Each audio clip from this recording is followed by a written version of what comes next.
You are the URT. We are the URT. Welcome to the URT. Big up the URT. This is the URT. Listen, people, tonight's show, we got some of the favorite panelists back, the full panel discussing, analyzing everything that was Manchester United. Everything that was Manchester United. So that is what is going to happen tonight. We're going to look back at my take. A lot of people have got issues with my take about the game on Sunday. And I'm happy to hear, I'm happy to be wrong, and I'm happy to hear it from everybody else. So I'm not going to be doing that much speaking, but we're going to talk about all the Manchester United transfer as well. Are we going to sign anybody? We're going to also talk about the transfer window. Have Manchester United had a successful window? Have we sold anybody of note? Have we got any money for anybody? No. So we're going to be breaking it all down. But we're going to be looking at the game, and we're going to look at the match analysis of the game. So big up to every one of you. Smash the like, subscribe to the channel, and we'll see you on the other side, people. We're going to see you on the other side.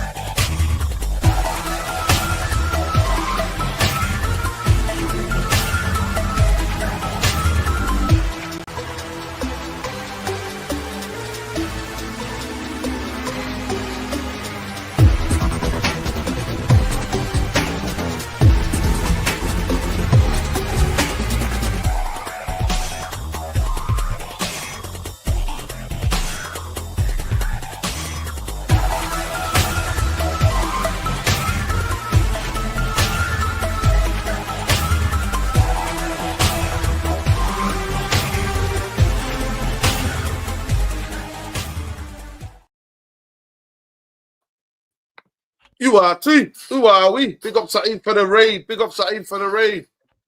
Big up for the Saeed TV raid, man. Big up to everybody. Please welcome. Ben, how you doing?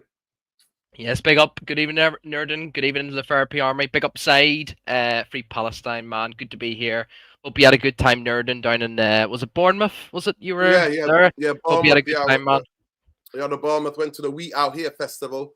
We played a set in the festival, Liberation Sound. Big up Samurai, Badman Selector. You know if you know. Big up Negative Nuruddin. That's what people are calling me. Yeah, big up Saeed for the raid. Appreciate Saeed for the raid. Make sure you check out Saeed TV. Love and light. Nuruddin, shut up. Yeah. welcome. I'm a fake fan. Okay. Mark Goldbridge is better. Okay. I think they use a couple of Zionists, I think. We got a couple of Zionists, but yeah, welcome, Zionists. You're welcome. Welcome, all you lot. Big up to everybody. Obviously, the channel's still shadow banned, and I got demonetized when I spoke about the Palestinian footballer, the Palestinian Pele. So, yeah, that's what we're fighting against. So, big up to everybody. Love and light. Big up Nuruddin panel, Free Palestine, Sudan, Congo, smash the like, people. Yeah, this is how it's always is, people. Big up. Big up to all the mods. Love and light.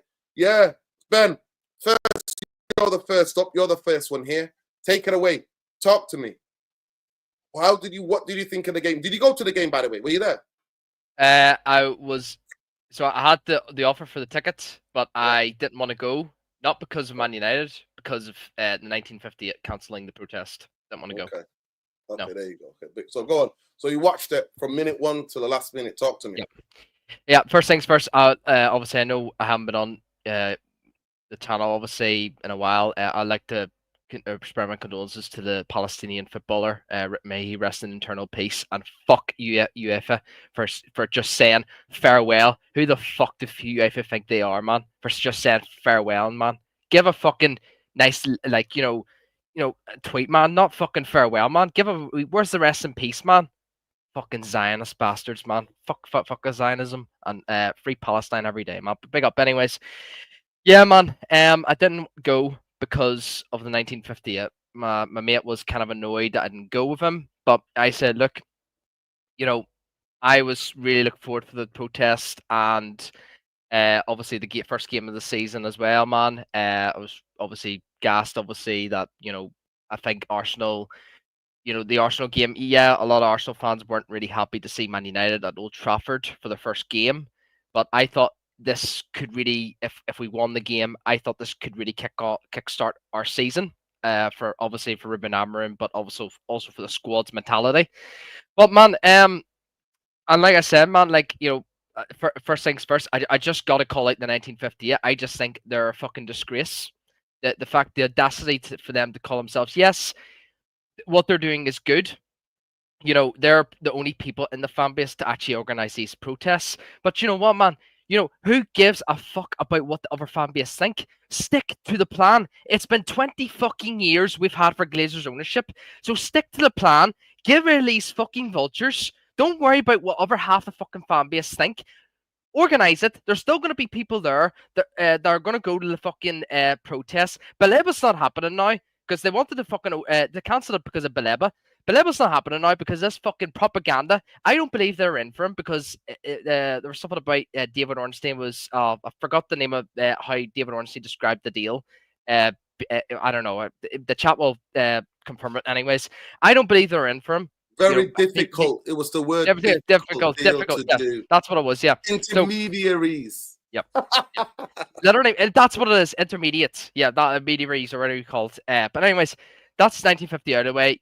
Shame on you. Shame on fucking you. You should be having a fucking protest every fucking home game, man. I don't care about this fucking how good the transfer fucking window has been. There's be a fucking protest every fucking home game, man. It's a fucking disgrace. 20 years. How much longer do we have to wait? How much longer do we have to fucking wait, man? For these fucking, like, everyone to fucking wake up, man. I don't care. And see all these NEOS bootlickers, man. They're like, oh, what are you, man, talking about? They're doing a good job, man. We're gonna get Baleba. We've got Mbumo and Sesko and Cunha. What are you talking about? No, do more. We wanted 7 fucking signings, man. I've only got 3. I mean, no icons as well, man. Only Rashford. I don't even care. I don't even count Rashford as an icon. It's a fucking loan. It's not a fucking sell. All these players are still fucking here, man. And what are we doing? Anyways, that's the 1950 out of the way. Shame on them. Shame on fucking them. Onto the game. I'm straight away start. I'm not Ruben Amorim out, and I'm not Ruben Amorim in. I'm Ruben Amorim out at the moment. I don't know where I'm at. I really don't. I was very disappointed that we finished 15th. Don't think United should ever be finishing 15th. But with the squad we have, back last season, I didn't really think we were going to get in the top 10. Like with Garnacho, Højlund, Anthony, the list goes on, man. So, but Arsenal itself, I'll be honest with you, Nerdin, best Amorim performance I've seen. And do you know why, Nerdin? Do you know why? Right? It's the manner on how we played, right? Yes, 100%. I listened to your feedback in terms of like the Liverpool game. This in the Liverpool game, right? The Liverpool game was phenomenal. But the thing is, Nerdin, right? You yeah, 100%. I agree with whenever you said that we didn't test their goalkeeper enough. We had about 2 big chances. One was the Dorgu chance. One was the Cunha chance, which was a fabulous save from Raya. The other Cunha chance, it wasn't really a chance because he didn't really hit it well. So realistically, we had about 2 big chances, right? But the thing is, Nerdin, right? That's like, how we approach our play, like our first phase of play to get in the final third, it was perfect. The only thing that was missing, Nerdin, is shoot. That's it. Shoot the ball towards the net, and that's it. It's the icing on the cake. The whole base of the cake was fucking outstanding. The tactics that Amorim set out was phenomenal. I didn't agree with the starting 11 with Diego Dalot and Mason Mount. I understand why Sesko didn't start, but I was really annoyed by Diego Dalot. Obviously, obligado. I was raging, but let alone that. Anyways, I thought it was a perfect game for Amorim, and if Amorim can do that every game, he can change my mind. And I'm being serious, man. Like, I know whenever you were saying, like, you want, like, I know for a long time, Nerd, and you always say it's the manner of the result, how we played. Did you test the goalkeeper? I've listened to you so many times. Did we test the goalkeeper? But you want Nerd, that's like 10 to 20% that we should be like, talking about. The whole tactics, the style of play, the possession. And look, I don't necessarily agree with you, Nerd, that Arsenal wanted to sit back and park the bus. Everyone says, a lot of YouTube channels said, what are you talking about? Arsenal will just purr, like, they just had an off day. And look, every team can have an off day, but in my opinion, we made Arsenal look like shite. We actually made them look like shite because, see, when they were playing out from the back, our press was fucking phenomenal. They couldn't get past the first press. They couldn't get past because our press was outstanding. We were keeping the ball, like playing a simple pass, and I'll get on to our captain in the fucking second one. But our flow was insane. We're just linking up so well. Mason Mount, I can't believe I'm saying this. Mason Mount, probably best performance in the United shirt. Yes, I know a lot of people are going to say, what does Mason Mount do? You know, the basics. He only did the basics, but he was linking up well with Cunha, man. Dorgu was phenomenal. Delit, future captain of Man United. That man, give that man the fucking captaincy right now. Take the fucking captaincy off that fucking Portuguese prat and Bruno Fernandes, man. Because he's honestly, what a performance. Trapped up Gyökeres. Shaw, look, we'll get on to McDonald's. Shaw had a good game. Yora had a good game. Everyone had a good game, Nurden. But except for Bruno Fernandes. Except for Bruno and that Bayendir. Look, it's the two most important positions, Nurden. We've called it out for so long. I want the two midfielders and a keeper. I don't think one of midfielders is enough. There's a lot of talk about Kobe Mainoo. You know, why does the manager not rate this? Why does the manager not rate that? Look, Nurden, I have an opinion on this for Kobe Mainoo. I strongly fucking believe the reason why Kobe Mainoo does not get played enough is because of fucking Bruno Fernandes, man. Because the thing is, right, listen here, right?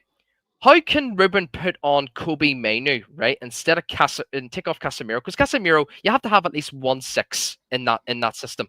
Casemiro's a 6. Ugarte is technically a 6 in a way in this system. So how can you bring on Mainoo and Bruno? Realistically, he should have took off Bruno and put Mainoo on. So I think the reason why Kobe Mainoo doesn't play in this system much is because of Bruno Fernandes. He's getting held back so much because of this fucking captain fraud of ours, man. It's a fucking disgrace, and I'm gonna get straight on them. Honestly, I've never seen a worse player in my fucking life, man. I can't stand this fucker being at Man United, man. He is a fucking disgrace of a footballer. The audacity for him to call himself a midfielder, shame on you, bro, because he just goes right and just whinges, blames other fucking players. Who the fuck do you think you are, man? Show some fucking audacity and actually keep the fucking ball, man, instead of hoofing it. The only thing I'll criticize about Amram's tactics, Nerdin, and I 100% agree with you, is the last 15 minutes. What the fuck are we doing with Harry Maguire up front, man? What the fuck is this hoofball shit? What are we doing? Stop. And this is what I'm saying. It's more deadwood for Maguire being in other fucking football club, man. What are we doing, man? What are we fucking doing? But Bruno Fernandes, I'm telling you, Nerdin, even if Baleba came in, I'm telling you right now, Nerdin, if you bring in anyone, Rodri, Baleba, anyone, we're not going to be a good football team with Bruno Fernandes. And look, people can say I'm very harsh, you know, because there always will be a scapegoat. Our fan base does like to have a scapegoat. But Nerdin, how about this? He's been fucking escaping scapegoats for fucking years, man. Pogba was a scapegoat. Ander Herrera was a scapegoat. It's time for him to be a fucking scapegoat now. It's been too long, man. It's been too fucking long. He's been at our fucking football club. And it's all because of fucking that Jim Dickliff, man. Because he had the opportunity to sell him to fucking Saudi, man. But he didn't. Because he's a poster boy. He's a propaganda poster boy. We're Manchester United. But anyways, man, big up. All I can do is clap the United players, clap for Amram, you know, because I want to see my football team play well, and that's what I saw. And yes, we should have tested the goalkeeper out a lot more. But in terms of tactics, Nurden, I can't criticize Amram. I really can't. Only thing I can criticize is Maguire going up front and the Ugarte substitution. That's it. But big up Luani, free Palestine, man. Hey, big up, guys. Big up. Big up Nuruddin. Big up Luani. Listen, big up to everybody watching. Let's get to 200 likes. That's the target for the stream tonight. Make sure you answer the community question poll as well. Was this the best Amarin performance? 75% of you have said yes so far. 25% of you have said no. So it looks like, yeah, there are disagreements. I'm not saying Arsenal. I think sometimes some teams overload on the last week of training, and then the first game, the energy levels is not the same. Yeah. That's one. I could be wrong, but that's just a view that I have. It's an opinion. And my other thing that I saw in the game is after 30 minutes, I thought Arsenal sat back and thought, we'll just hit them on the counter and get the second one. We'll make sure that our best thing is the strong defense. Our thing is the strong defense. We trust our centre-halves enough. they've got new players. They're not going to have rhythm enough. They're not going to. We're just going to sit back and going to rely on our defenders and goalkeepers to get us the points that we need. That's what I saw. Now, at the end of the day, football is about opinion, and that's the beauty of football.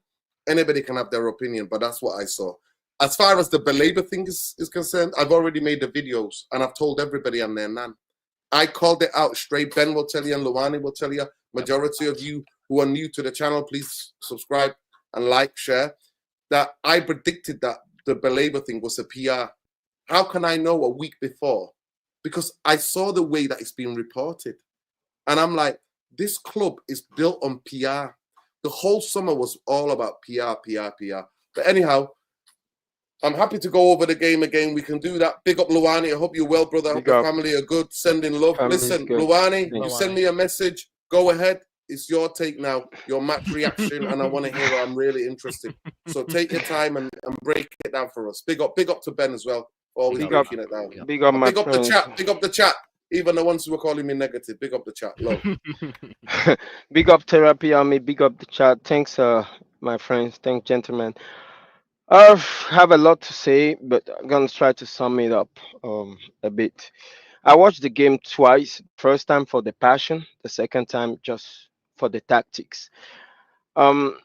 We can agree to disagree on certain things, but as fans, we are rightful. We are okay to get excited when we see our team perform the way it performed, but we have to put everything in context, right? Arsenal came here. They came to play for the result. Their business is at the end of the season where they're challenging for title. For them, it's just a matter of coming here, getting the 3 points. Because Arteta, deep inside him, he knows that with the addition of quality that we have, it's going to be hard for any team to come here and get 3 points here. So that's his way of saying to saying to Arne Slot and Pep Guardiola, hey, I came here, did my thing, get my 3 points. You guys go in there, get your own 3 points, and see you at the end of the season. Now, when it comes to us, because of where we finished last season at 15, because of the pressure that's on Amorim, he obviously have a chip on his shoulder. You can tell after the post-match conference that he's a little chirpy. Because of all that, the money spent and the expectation, first game of the season at Old Trafford, he need to deliver a new look to the fan. So we were playing this game to make a statement. Now, whether that is achieved, that's another question. But one thing I can tell you, Nuruddin, is that, Ben, is that we play with intensity and we play with intent. Because of the statement we were trying to make to the fans early in the season, we play with the desire to win this game. Now, what I want to say is I want to give a great credit to our spine. I'll start with Bayende. Yes, it's okay. It's easy to look at the mistake he made early in the game and say he cost us a goal. But the most important thing is that he talked that mistake in, and everything afterward was almost immaculate. His distribution was very good. I didn't know he had that in him. He was pinging ball to Mason Mount, picking up Bruno in the middle with pass. He was fine under pressure, and I was very pleased with that. That says a lot about his mentality, because he was able to put that mistake behind him and then perform better after that. Now, the second person in the spine is Matthias de Ligt. To be honest with you, I thought Matthias de Ligt give his best days to Ajax, to Juventus, and respectively to Bayern. But I was pleasantly surprised. It's very difficult when you play in the back in the back three. It's harder than in the back four, because in the back four you can task your second center back to mark the 9 and you just there as a sweeper.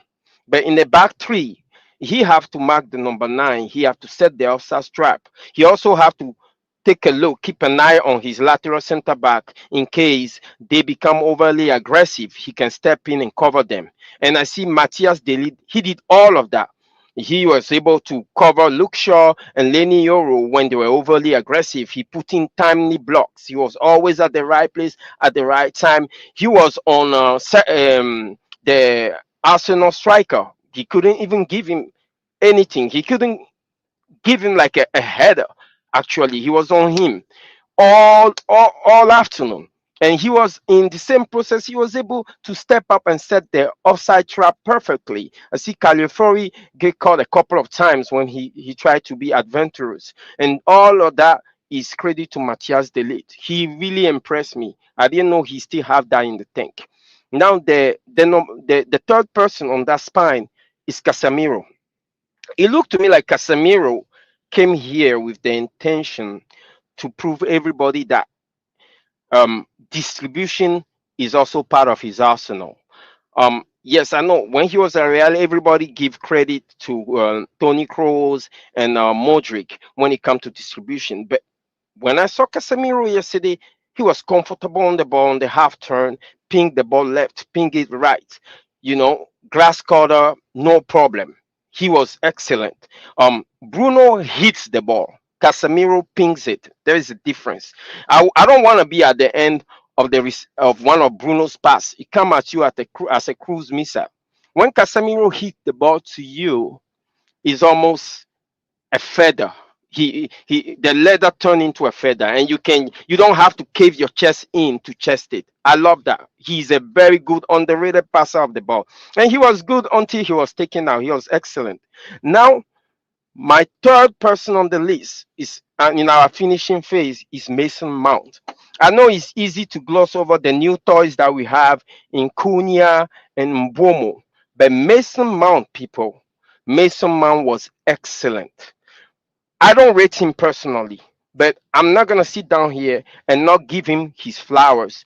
And this is a performance that's incoming, because if we're looking at him during the preseason, he was already doing well. He's one of those players that he's the archetypical functional player, like one that managers just love, because he will assimilate the system and he will execute it to no fault at all. He did his job to the perfection.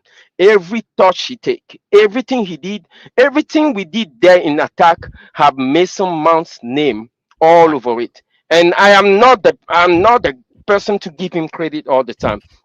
Now I know from our preference, we as fans, we like the flary player, the Joga Bonito type. Mason Mount is not that. But what Mason Mount excel at is his intelligence.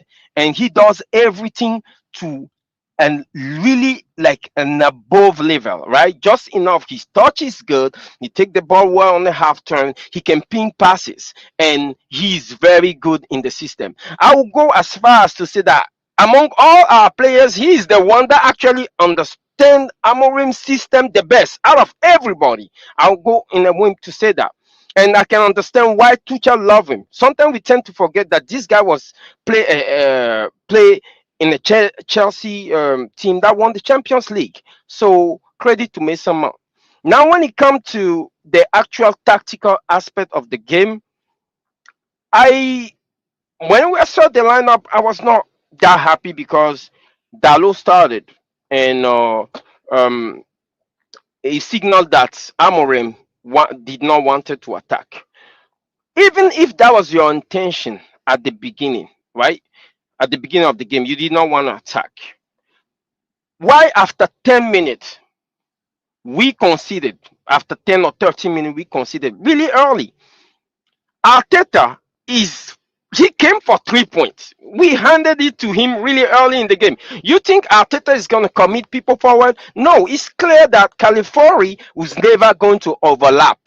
He was never going to double up with Martinelli and overlap on Lenny Yoro. It's clear that Ben White was never going to go forward. Him and Saka will never double up on Luke Shaw over there. So they're going to stay back. Calafiori was actually inverted and leaving that whole area. That's why every time we do the switch of play, Mbomo was in a ton of space.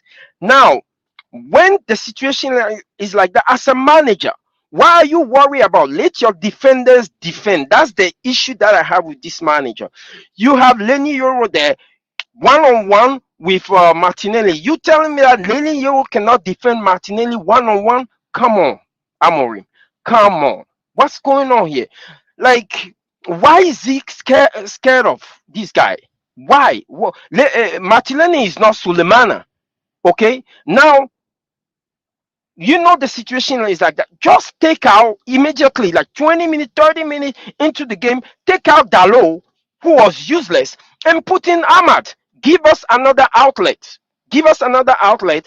Ahmad with his ball carrying, and let Ahmad and Mbomo double up on a Calafiori on that side, because Mbomo at that point will become an inside striker, and Ahmad at that point become our winger, and we have a double threat. I think if he made that change early, this is a game we could have easily won. I will say that easily, but it looked like he had other intention. He didn't want to get embarrassed, but we already down 1-0. This coach was not trying to win this game for us. So tactically, that's the only issue I have with Amorim. We cannot go and it's easy to get caught and say, oh, Amorim out coach Arteta, but when we look at the whole situation, look at Arteta, he couldn't give a damn. He is up to us to break him down. As we are trying and keep trying, we're not able to successfully break him down. He's like, no, you know what? I don't care anyway. I'll keep it that way. Now, when it comes to the change actually kills us. It kills us. Bringing in Harry Maguire was not as bad as bringing in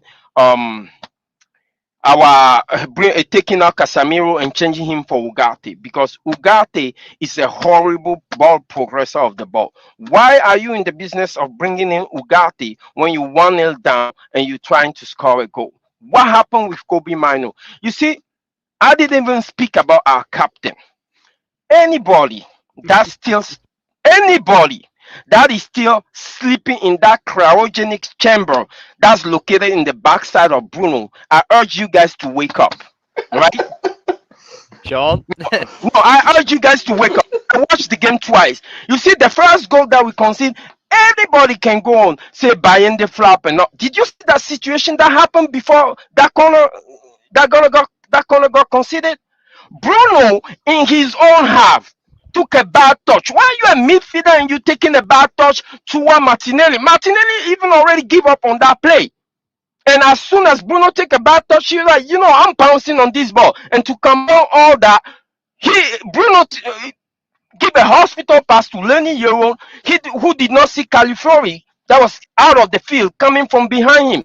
Lo and behold, before you know, they got the ball back, shot on goal, that ball is a corner. But people are not going to look at a situation like that. A situation that our midfielder is supposed to take the ball under control. Well, Luani, to be fair, midfield is losing a ball or going out for a corner. That happens in football. I don't have any issue with midfielder losing the ball. It's where you lose the ball and how you lose the ball. There is a self of self-awareness, right, that you have to have. When there is I don't know what time exactly, but there's a time that happened after that where Bruno did a one-touch to Casemiro. He was in the middle of 3 players. He took the ball on a half turn, and within, like in a blink of an eye, he progresses the ball to Dogo. Okay, there are certain things that Bruno cost us some of the area of this game, and I'm not even making things up. If you go watch the game very well, there was a time where he was on the left flank. He took another bad touch. Odegaard took the ball, passed the ball to their striker. Their striker went, crossed the ball, and that's Martinelli taking a scissor kick. Those things will never appear, but a better team will punish us immediately. That situation is not different from the goal that Tottenham scored during the weekend when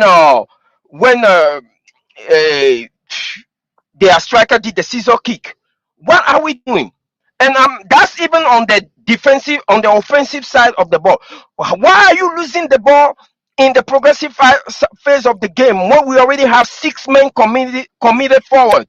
We're running the other way, and you lose the ball, and we have to come back this way. And how does a situation that's supposed to turn into a goal-scoring opportunity for us turn into a counter-attack and a goal-scoring opportunity for Arsenal? Those are things that do not appear on a stat sheet. Bruno Fernandes is an issue. When he takes the ball, right? When he takes the ball, as a midfielder, you take the ball is supposed to go onto your wing, and your wingers can feed your strikers. But no, that's not what happened. This guy always tried to pick a Hollywood pass. I see him twice. He tried to lob the ball. It's like he ran to the place. He said, "Yo, give me the ball, give me the ball." And then, "Yo, Mbomo, the ball is coming." You expecting Mbomo to beat um the Arsenal defenders, Gabriel and Saliba in the foot race? Like, seriously? What is going on with this guy? No, I'm telling you, Rudy, I'm telling you right now. I feel bad for Kobe Mino. Because right, I'm gonna come back to you. Hold it, listen, we're gonna talk Kobe towards the end. Big up for the match reaction. Big up Mundo, big up Bumbaye. If the boys are back. Big up Bumbaye all time. Big up, brothers. Big up. Good seeing you, man. Yeah, Bumbaye. Yeah, lovely to be back, man. Let me just get this super chat. Yes, big up Mundo. Mubsy. Big up, he said, we play with against Arsenal, but that's because Arsenal play like Stoke, Arteta, Pulis. Real tests against Fulham, Burnley, and teams like Brighton. Big up to appreciate the super chat. Mundo, talk to me. How did you see the game? I was at festival. I saw maybe 70 minutes of the game.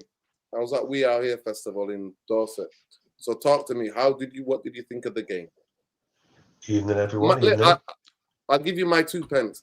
I think after half an hour, Arsenal, when they 1-0 up, I think they changed the tactics slightly. They sat back a bit deeper and tried to hit us on the counter. But they couldn't connect. Their midfielder could not connect with their attacking players. And Gyökeres, he is so unfit in terms of pre-season. He's not had any pre-season. He was sulking. And then he joined Arsenal late in the last week of their pre-season. So he is way behind in terms of fitness. So I'm not going to be too hard of him, even though I do think he's a cyborg. But go ahead, Mundo. Big up to you. Thank you for coming on. How convenient. No worries. No, I'm just listening to the conversation, especially around Bruno. Yeah, I think the problem we have, they need to fix this before the 1st of September. That midfield is just not good enough. And the problem is you either have to change the personnel or you have to change the composition, the system, the numbers of people in the midfield. Because I think with the current midfielders we have at the club, if you put them in a free, it could work. But as a double pivot, we just don't have the right players. Like, for example, I love Kobe. But can I see Kobe playing in a 2 in that midfield with next to a Casemiro or something like that? I don't think so. However, he's our most secure player on the ball. And the thing that perplexes me is how Ugarte is coming onto the pitch before Manu. I would never, ever understand that. Because I just don't know. I don't see any positive attributes in terms of the way that the team Amarin was trying to develop the team in terms of our physicality. We're buying certain types of players. We've always struggled physically against pretty much every team in the league. The thing that impressed me at the weekend is that we went toe-to-toe with Arsenal physically. On a physical level, we competed. And we've not competed with any team. I can't remember the last time we were able to physically match an opponent. I think it was Liverpool away, last season. I think that was Amarin's best performance, and physically, we matched Liverpool at Anfield, and it's one of the best performances I've ever seen from a Manchester United team throughout the full 90 minutes. But go on.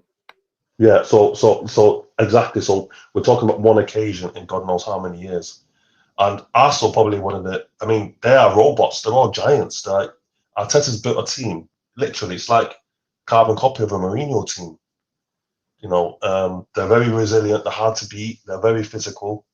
They're one of the most physical teams in the league. And I wouldn't even say we matched them. I think we surpassed them physically. But that could be because it's the first game of the season. But nonetheless, that is a positive I take from the game, that we're not. By the way, Arsenal have not lost, I think, something like 22 something games against the top 6. I think it is when they play the top 6, they don't lose. They've won or they get draws. They don't get beat. But go ahead. Exactly, they don't lose. So the manner of defeat is hard to take because that is just an absolute horrendous goal to concede. So that for me was the biggest disappointment. But I can't really criticize the team for the way that they played and the tactics that we adopted in that game. And you know, I was impressed with Cunha and Embremo because it's their first game for Manchester United in a competitive fixture, and they slotted in seamlessly. And yeah, there is, for example, Embremo, his end product wasn't there, and you can see that it's going to take him a while to, for players to get on his wavelength. I mean, he's 7 days behind everybody in our team in terms of pre-season because he had the Brighton. He didn't report. Sorry, not Brentford. He didn't report back. We reported back on the 7th. Majority of teams had their players come back for pre-season on the 7th. Mbeumo came back a week later. He came back actually a week later because they gave him a week off. So he's 7 days behind in terms of match sharpness, while Cunha has had all the pre-season and started it properly. But go ahead. Exactly. But the thing about Cunha is in football, these types of players are very, very, limited commodities. You very rarely get those types of players that can break the line like him, get the ball and just literally just walk past people. I mean, we remember, was it last season under Ten Hag in the first game? I remember I went to Old Trafford that game.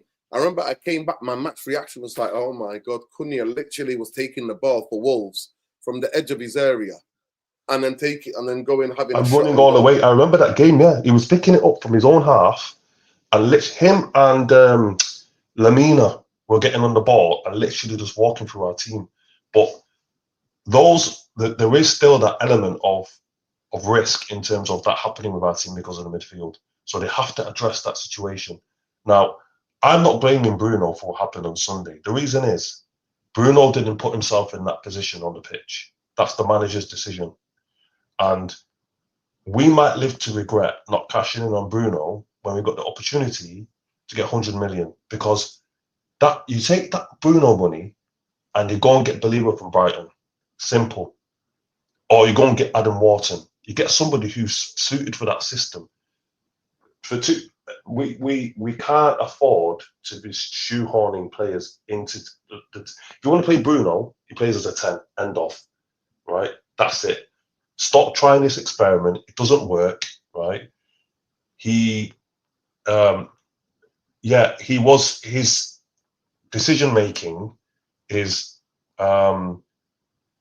sketchy at best, right? And if he's going to make bad decisions in the opponent's half. Don't make bad decisions in your own penalty area by putting our defenders under pressure by playing shit passes. That was just, I don't know what he was doing there, but that's not his fault because he's not a natural central midfielder. And he's not playing it for Manchester United specifically, not in the Premier League. He might have done it in Portugal or maybe at Sampdoria when he went to Italy, but he's not done that for Manchester United on a consistent basis. So we can say that. At least. But anyway, I felt personally that it was a solid performance. But the game where I will truly judge where we are is this coming weekend, Fulham away. Yeah. Because those are the games. Our record against the big teams is not that bad. We beat City at their ground last season. We drew with Liverpool. We're that's not the problem. The problem is the Crystal Palaces, the Bournemouths, those kind of teams. And we should have won at Anfield. We should have won at Anfield last season. Was it Harry Maguire who had that chance right at the end and blazed it over? We had other chances, as well in the game. Yeah, well, this was a better game than that, though. Big up, Sean. How you doing, Sean? Hope you well. How marriage life is treating you well. Hopefully the FBI and all that are not coming on ice and that are not coming to try to beat you up. You know what I mean? Coming on the street. Not fascist. Not yet, and hopefully not. But yeah, no, I think this game was a lot better than the Liverpool game. I think I have mixed feelings about the outcome precisely because our performance was so good, right? So I do hear where Roy Keane is coming from, that we have fallen so far if we are celebrating a performance despite losing. So let's park that on one hand. On the other hand, as United fans, we have been complaining for so long about the poor performances from the team, right? So I remember the last 2 seasons, opening day against Fulham, opening day against Wolves. We won both games, but we played terribly. And ultimately, the poor performance came back to bite us, in the years later down the line. So mixed feelings about the fact that we played so well despite losing. I'm not going to talk about Bruno. Everyone knows where I stand on Bruno. That conversation bores me to no end. So I'm just going to skip the Bruno topic entirely. But I'll start with my reaction to the lineup. Um, I'm concerned about Amorim in this regard. Like, I think he should back his own system, right? Back your system. If you spent the whole of the season playing with Ahmad as a right wing back, I don't care if we're playing against Arsenal. Play Ahmad as right wing back instead of Dalot. I don't want to see, because to me you're sending a kind of like cowardly signal to not only the fans but to the dressing room. 1 second, Sean. Big up Flawless in the chat. Love. Carry on. Sorry. Yeah. I think that Dalot's selection instead of Ahmad, I think, sent the wrong message, right? Sent a message of apprehension, that you're a bit scared, and I think we gave Arsenal too much respect in that regard, because there's nothing that Dalot brought to the table in the first half that Ahmad could not have done. We weren't under much pressure at all. I was very impressed with the performance, it's called obrigado tax, Portuguese passport tax.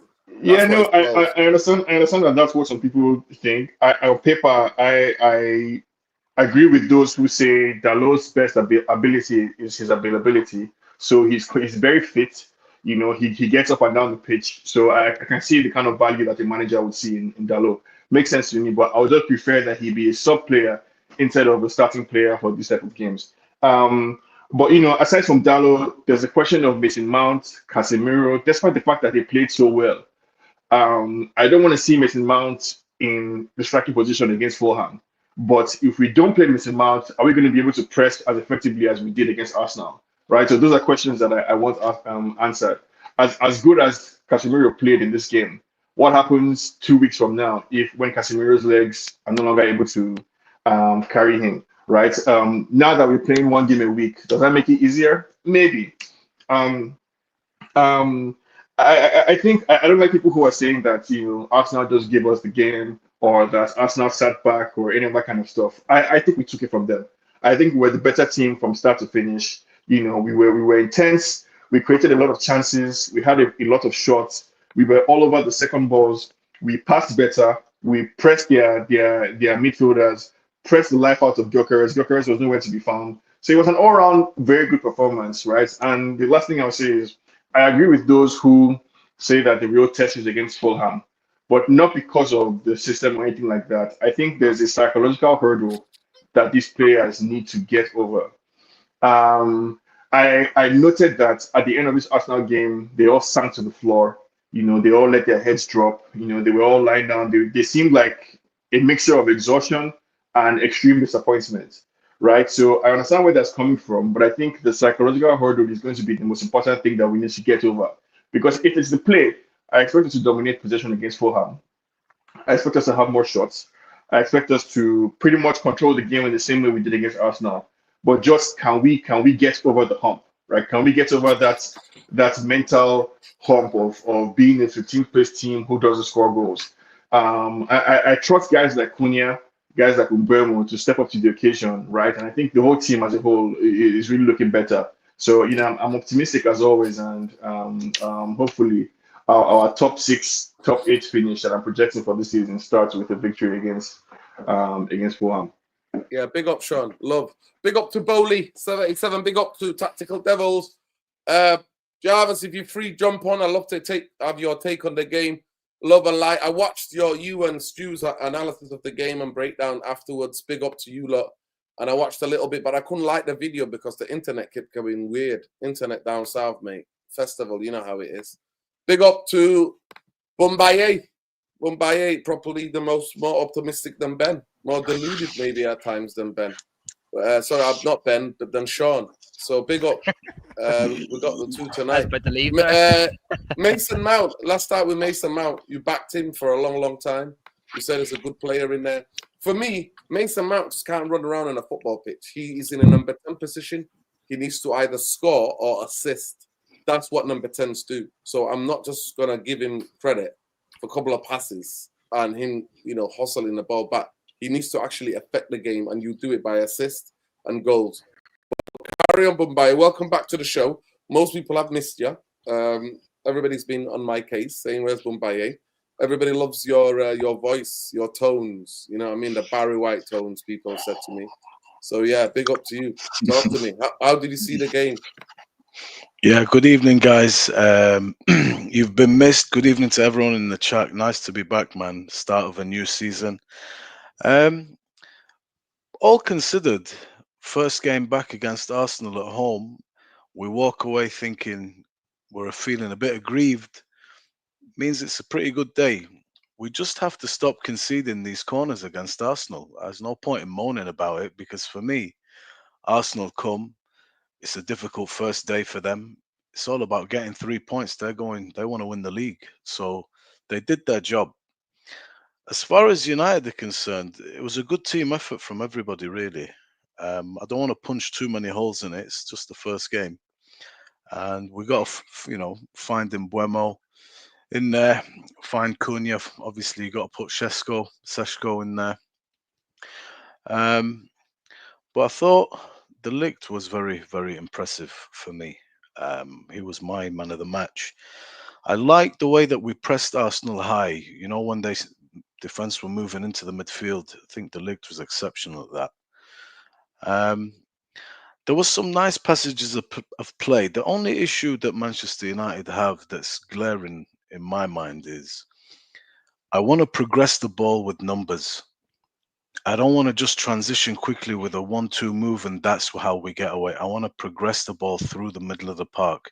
Our problem seems to be when the defense have the ball, it's getting it into the middle of the park where somebody can turn and open the game up in front of us. If that can start to happen, we'll cause a lot of problems and we'll gain a lot of ground. Now, what we did well is Arsenal ended up in their half a lot, especially second half. But, quality a little bit off. I think Cunha did really well. And Mbuemo saw a lot of the ball, but it's got to be better, in my opinion. But it's the first game. I'm just observing here. I'm not criticizing. But on the whole, a good performance from the team. How this team is going to look, starting 11 settled, who's going to play, it's still open. Still open. There's Martinez has got to come back. I think Luke Shaw did all right. Is it going to be Ahmad? Is it going to be Diogo? Dorgu, full of running. He's good. He's made for this type of system. Quality needs to be a little bit better. But on the main man, do you trust Amorim to make the right choices when he needs to, with the squad depth that we kind of sort of now have? Yeah, at the moment, Sean, he has my trust. At the moment, he has my full backing, and it's his to lose. I said last season, what I want to see, I did see. I want to see performance, and I got a performance from everybody. The team looked all right, and the guys that we've brought in made a difference. So that's what I'm looking for now. How are we progressing as a team, as a unit? Is it looking good? Obviously, results are going to be, very important too. It's okay to play badly and get 3 points. I don't mind that. It changes the narrative, and that's going to happen some weeks. And I hope it does happen regular. That's fine. We need to start doing both, but we need to see that this team is improving. It's looking like we can compete with everybody going into games. There's lots that I want, but after the first game, it's way too early to be punching holes in it. Mason Mount, I back Mason Mount. I love Mason Mount. I think he's a top player. Mason Mount, that I know for Chelsea, we've unfortunately not seen him because of injury, but when he plays, he brings a zip and an energy in midfield that we need in there. But now Sesko is going to play. I don't know how things are going to look. Who's going to drop out? Cunha ain't going to drop out. Bruno is not going to drop out. So I don't know. Mason Mount, what happens there? Not too sure. We've got a good side. I think Sesko's not going to be throwing in the deep end. Well, I hope not. I think he's going to be gradually giving minutes and try, gradually get used to it, to do more training, work on things to connecting with Mbeumo and Cunha. So when he starts, though, if he finds his feet, Dino, and he starts, then somebody's place has got to go, right?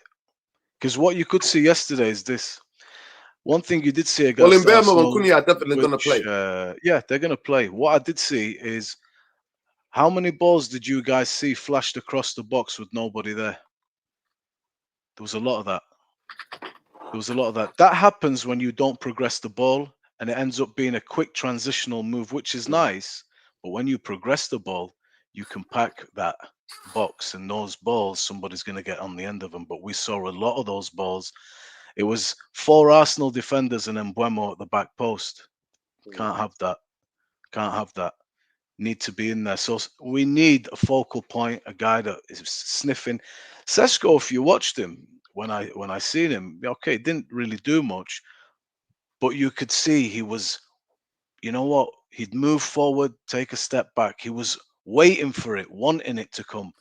It looked like a predator, which is what you need, that central focal point to get on the end of those balls flashed in. But it's going to take a bit of work this year. We're not there. It's a good performance, but let's see what happens. Fulham will be should be another eye opener. Okay, big up to you. Big up to Lesso. How you doing, Lesso? I hope you're good, King. Everything's good in South Africa. I hope the weather's improved a little bit for you. All organized. I love that. Big up. Yeah, 100%. I agree. Got about 12 languages. I think they got about 12 languages in Southern Africa. I don't know which one that was, but big up. We've got 11. It's 11. So what language was that? What were you speaking? Zulu? My brother was actually speaking Spedi. It's Northern Sotho. Yeah. Big up to your brother. Is he a United fan as well, or who does he support?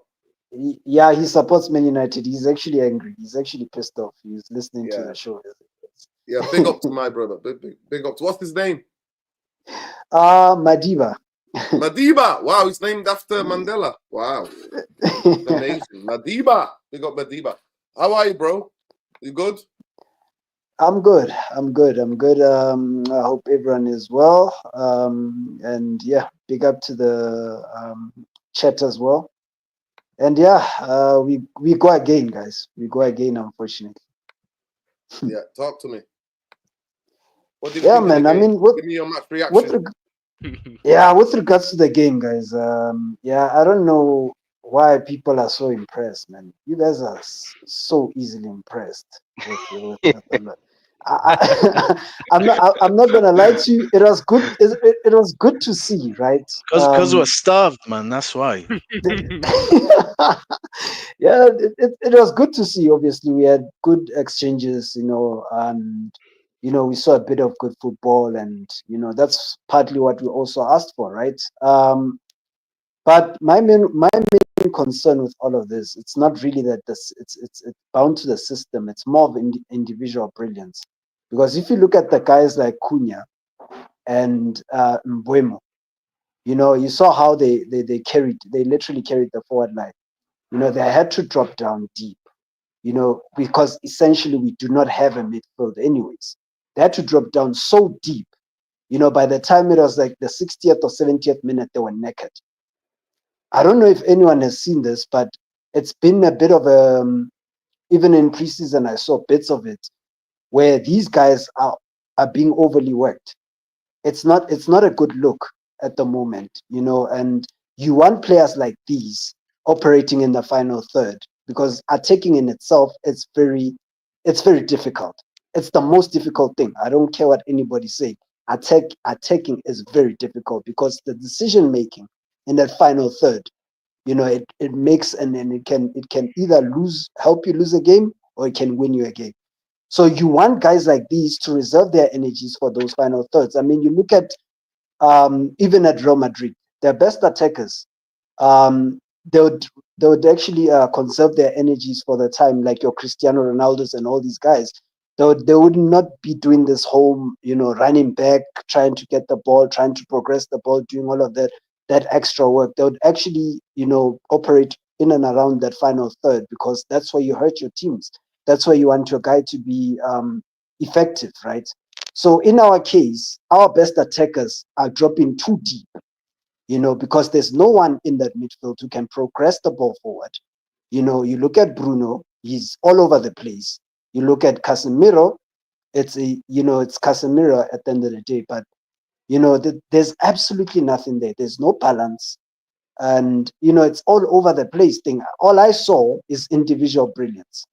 I saw two players carrying the team essentially. Cunha doing what he already was doing at Wolves, going past 2-3 players with ease. Mbeumo doing the exact same thing, running out down the channels, doing exactly what he was doing at Brentford. So for me, it was not even a thing where the system was amazing in this case. It's just the players that took the game by the scruff of the neck. It's that simple. And you look at the approach from the manager as well. It was diabolical. The whole Brigado brigade thing is not going to end anytime soon. Selection. It's not going to end anytime soon. With Delo and how's Delo starting that game? To be honest, for me, when I saw that, a bit more defensive. He said that when he first came. He did an interview with Gary Neville, and he said, "Do you play with 2 attacking players in the wing backs, or do you play with 2 defensive?" It's like, it depends on the game. So yeah. Listen, Diego Dalot got the number 2. Diego Dalot is part of the leadership squad, the leadership team. Diego Dalot is going to be the guy who starts the most. And even sometimes, he's not going to start Dogu. He's going to start Diego Dalot as a right-footed left back. And Ahmad might start some games. So go ahead. just to throw some pushback on Lesu a bit, right? Suggesting that the system did not play any role yesterday or on Sunday, or that it was only player performance. I just want to call out a few stats, right? For whatever that means to you, stats on the game.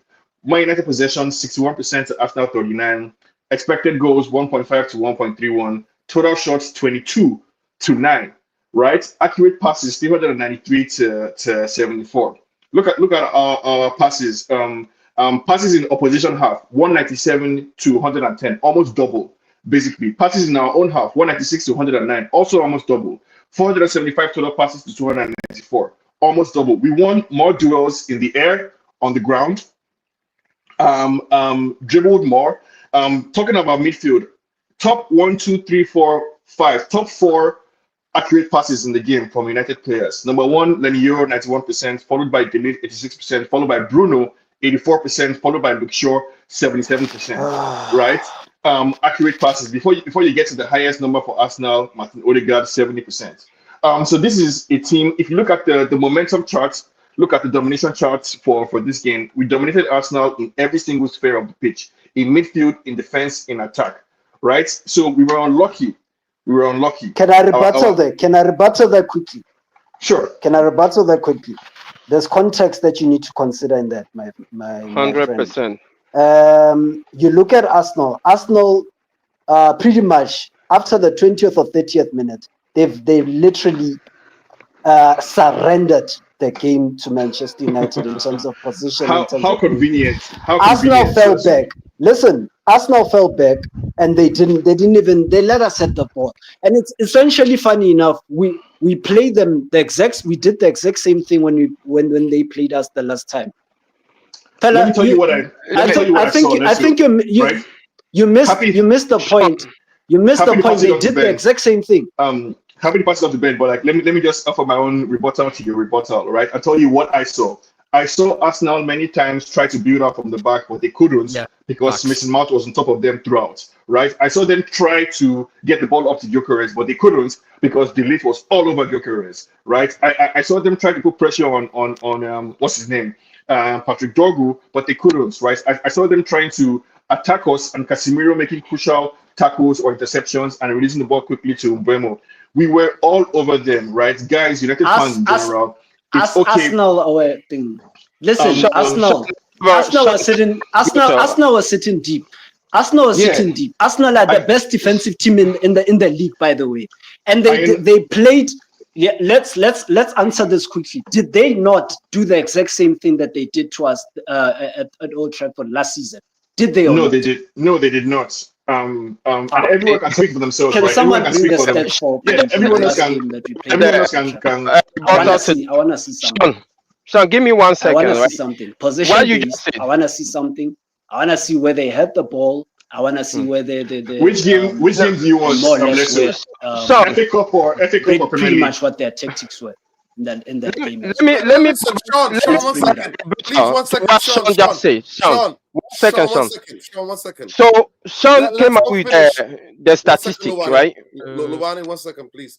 Let's just in this for the new season, we're not gonna talk each other. We're gonna let everybody finish. I hope you know that I'm trying to set an example, even though I'm the worst person at that. Right? For the new season, I don't want to be talking over anybody. So we want to just do it rational conversation. Plus, I'm too tired and I lost my voice. So can I address Lesso's question? I just want to let Lesso finish, Sean. Then you can then have your rebuttals and please just don't talk over each other if you can. I know it's difficult, but if you can. So let's finish what you were saying, and then we'll bring Luwani in. Go ahead, Luwani. Just want to provide context with what Sean said. Sean came out with the numbers. I just have a question. Did you watch the game, right? The context to those numbers is go and pull out the heat map. If you don't see Calafiori up the pitch, if you don't see Ben White up the pitch, that means Arsenal is not attacking us. Look at the position of Zubamendi. His heat map. He's right in front of the cleaning up in front of their defensive. Look at the heat map on Odegaard. The heat map on Declan Rice. They were playing in the defensive posture. The only heat map that you see all over in front of our defense is their striker. That should provide you context. The number of passes is normal. We have more passes than them because we have more passes than them because Arteta surrendered the possession to us. He came to get a result. And 13 minutes into the game is 13 minutes into the game. We give them a 1-0 lead. He have no importance to attack us. He got his 3 points. He's out of the place. Pardon my French, right, Luwani? But that's BS, right? Like that's just complete BS. They couldn't attack, right? We unlike last season, right? Our players have learned some lessons and they're more used to our system than before. So we saw Dogo kept his high position. Dogo kept it high and wide. He kept high. He kept wide to the left. So did Mbeumo. Mbeumo was an outlet for us, high and wide. Last season we had Dalot in the left position and Garnacho. They did not have the positional sense to stay in the places that they needed to pin Arsenal players back. So when you say that Zubimendi was heat map is in front of the box, what I'll say to that, two things. Number one, Arteta is changing the style of play of Arsenal. He's changing the style of play to accommodate both Zubimendi and Gyökeres. So we should expect a lot more of a similar approach from Arsenal. But I just want to respond to Lesso, asking for the stats from the last time we played Arsenal. And I'm taking the FA Cup game that was a good game for many fans, 1-1, right? Compare by any metric, expected goals, number of shots, possession, Arsenal outplayed us all over the pitch, but we scored, right? We scored and we won that game. But they had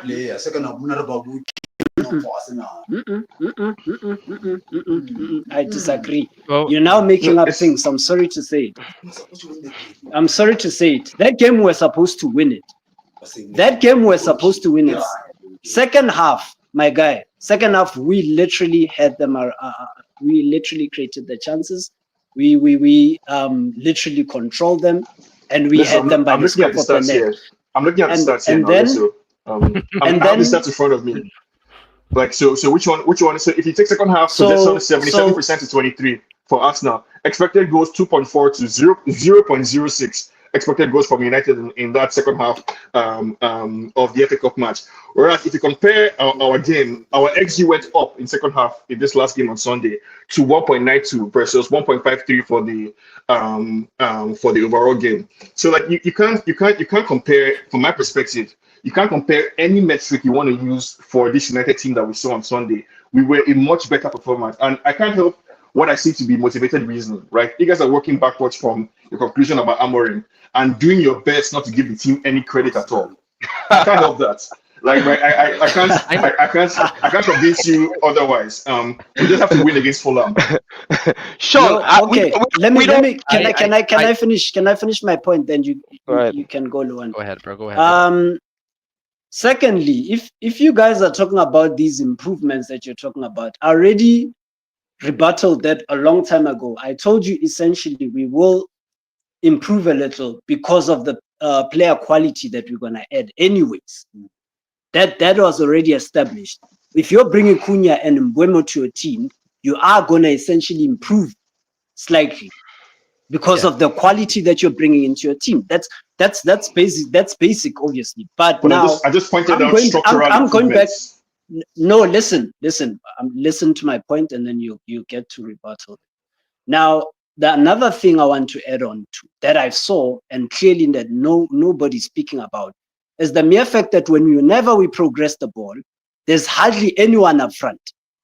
That's something that's still a glaring problem. That is why we don't score goals. There's not enough people who are in the forward line positions. Whenever Cunha goes past 2 or 3 players, how many options does he have in that final third?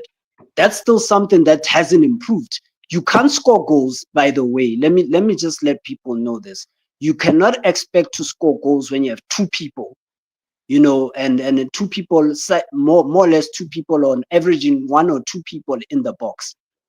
You cannot score goals. How are you expecting to score goals when you don't have anyone in the box? Yet you're expecting someone like Mbeumo to cross the ball. Who is he going to pinpoint the ball to? He's pinpointing the ball to one person against 5 players. Like, there's no common sense behind it. I'm sorry. Like, people are overlooking the most simplest of things. We've all played, I assume that we've all played football to some degree here.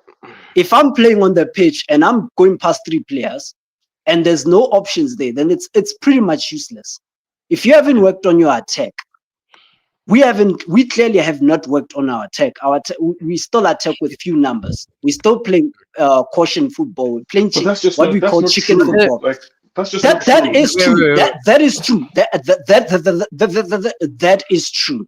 That is 100%. There has been changes though. Like when you think about it, Lasso, like the diagonal. Like I think our first phase of play. Like even though Bayender had an absolute stinker from a play, but I've never seen a better performance in terms of his distribution from Bayender in my fucking life.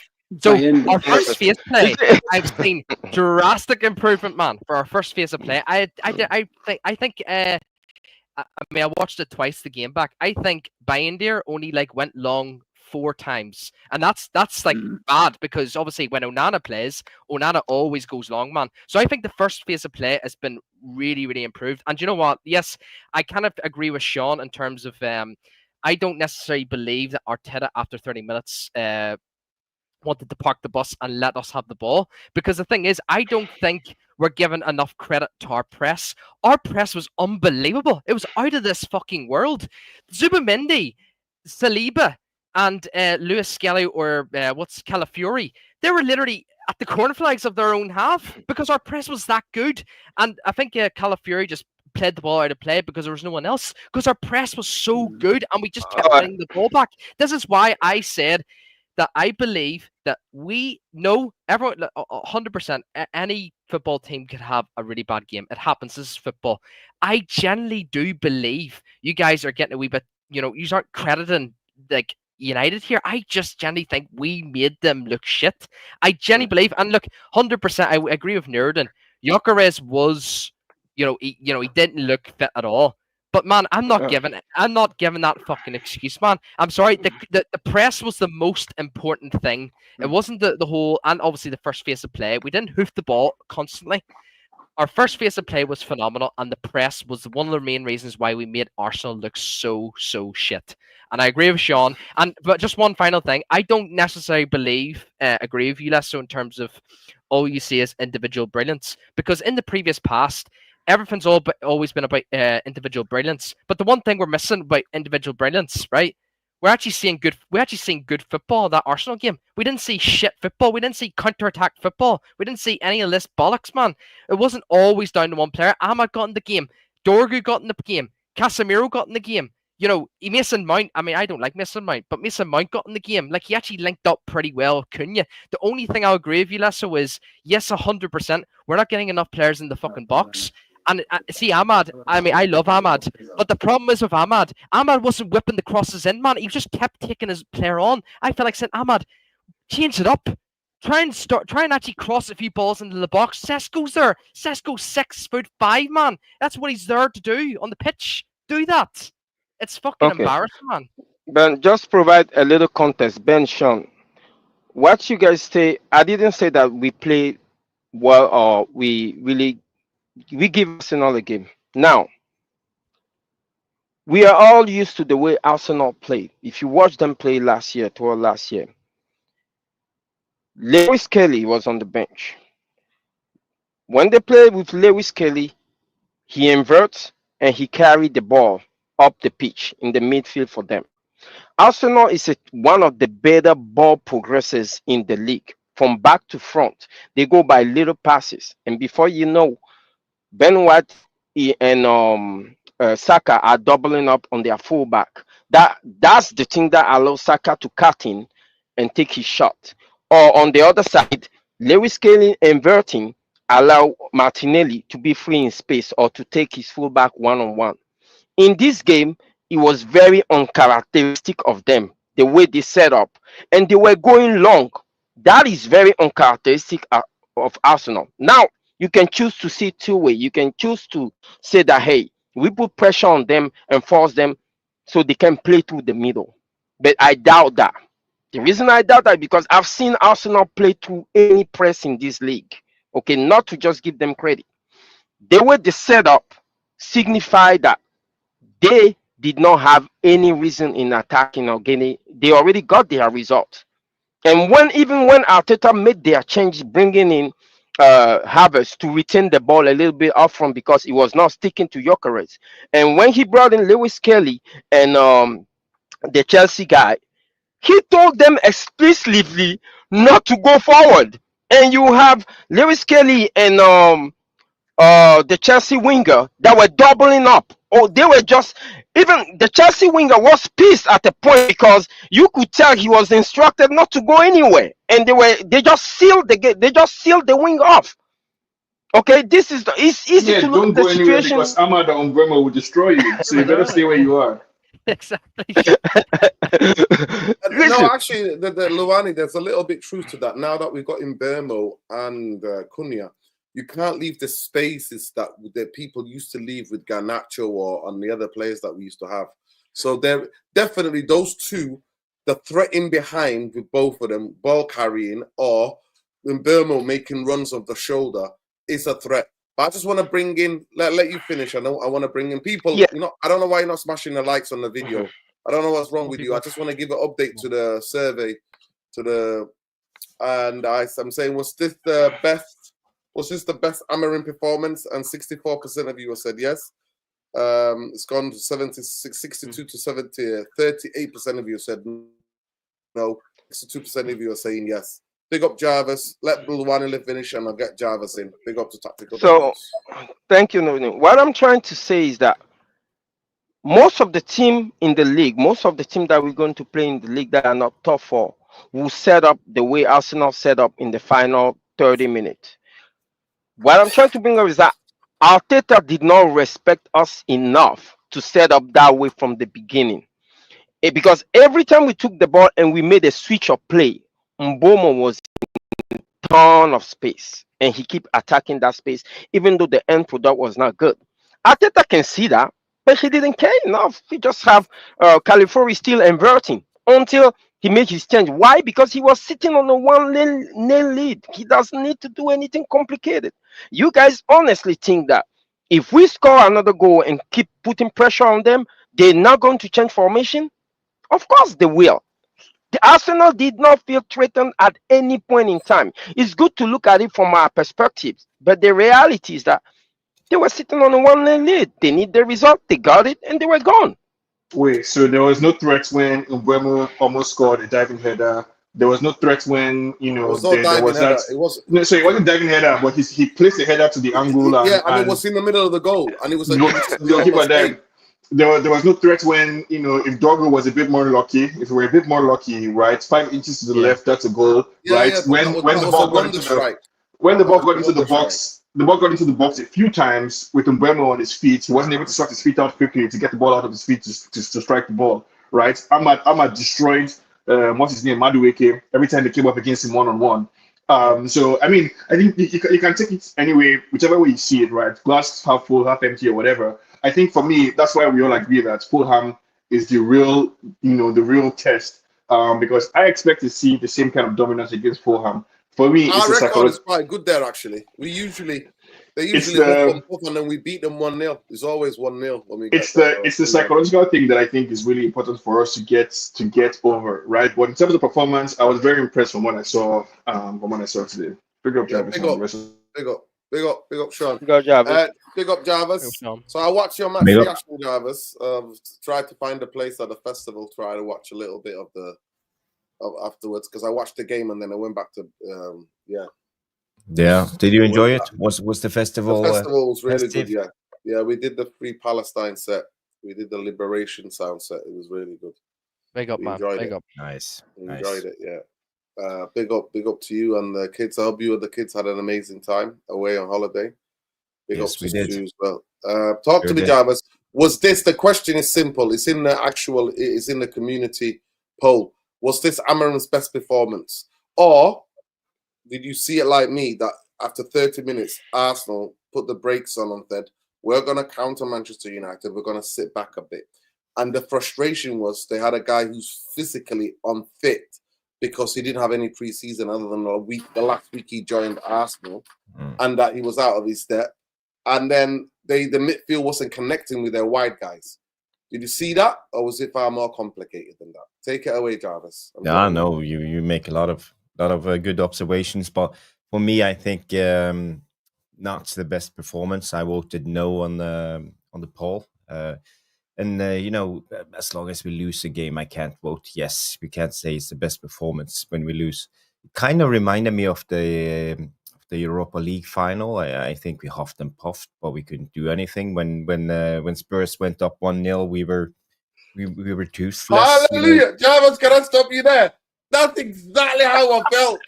And Manchester United fans everywhere have been making me feel, even today in Asda, when I've been back, I came back last night, right? And I've been back, and everybody's like, your take, your match reaction, United were fucking amazing. You don't know what you're talking about. So thank fucking God that I'm not going crazy, but go ahead.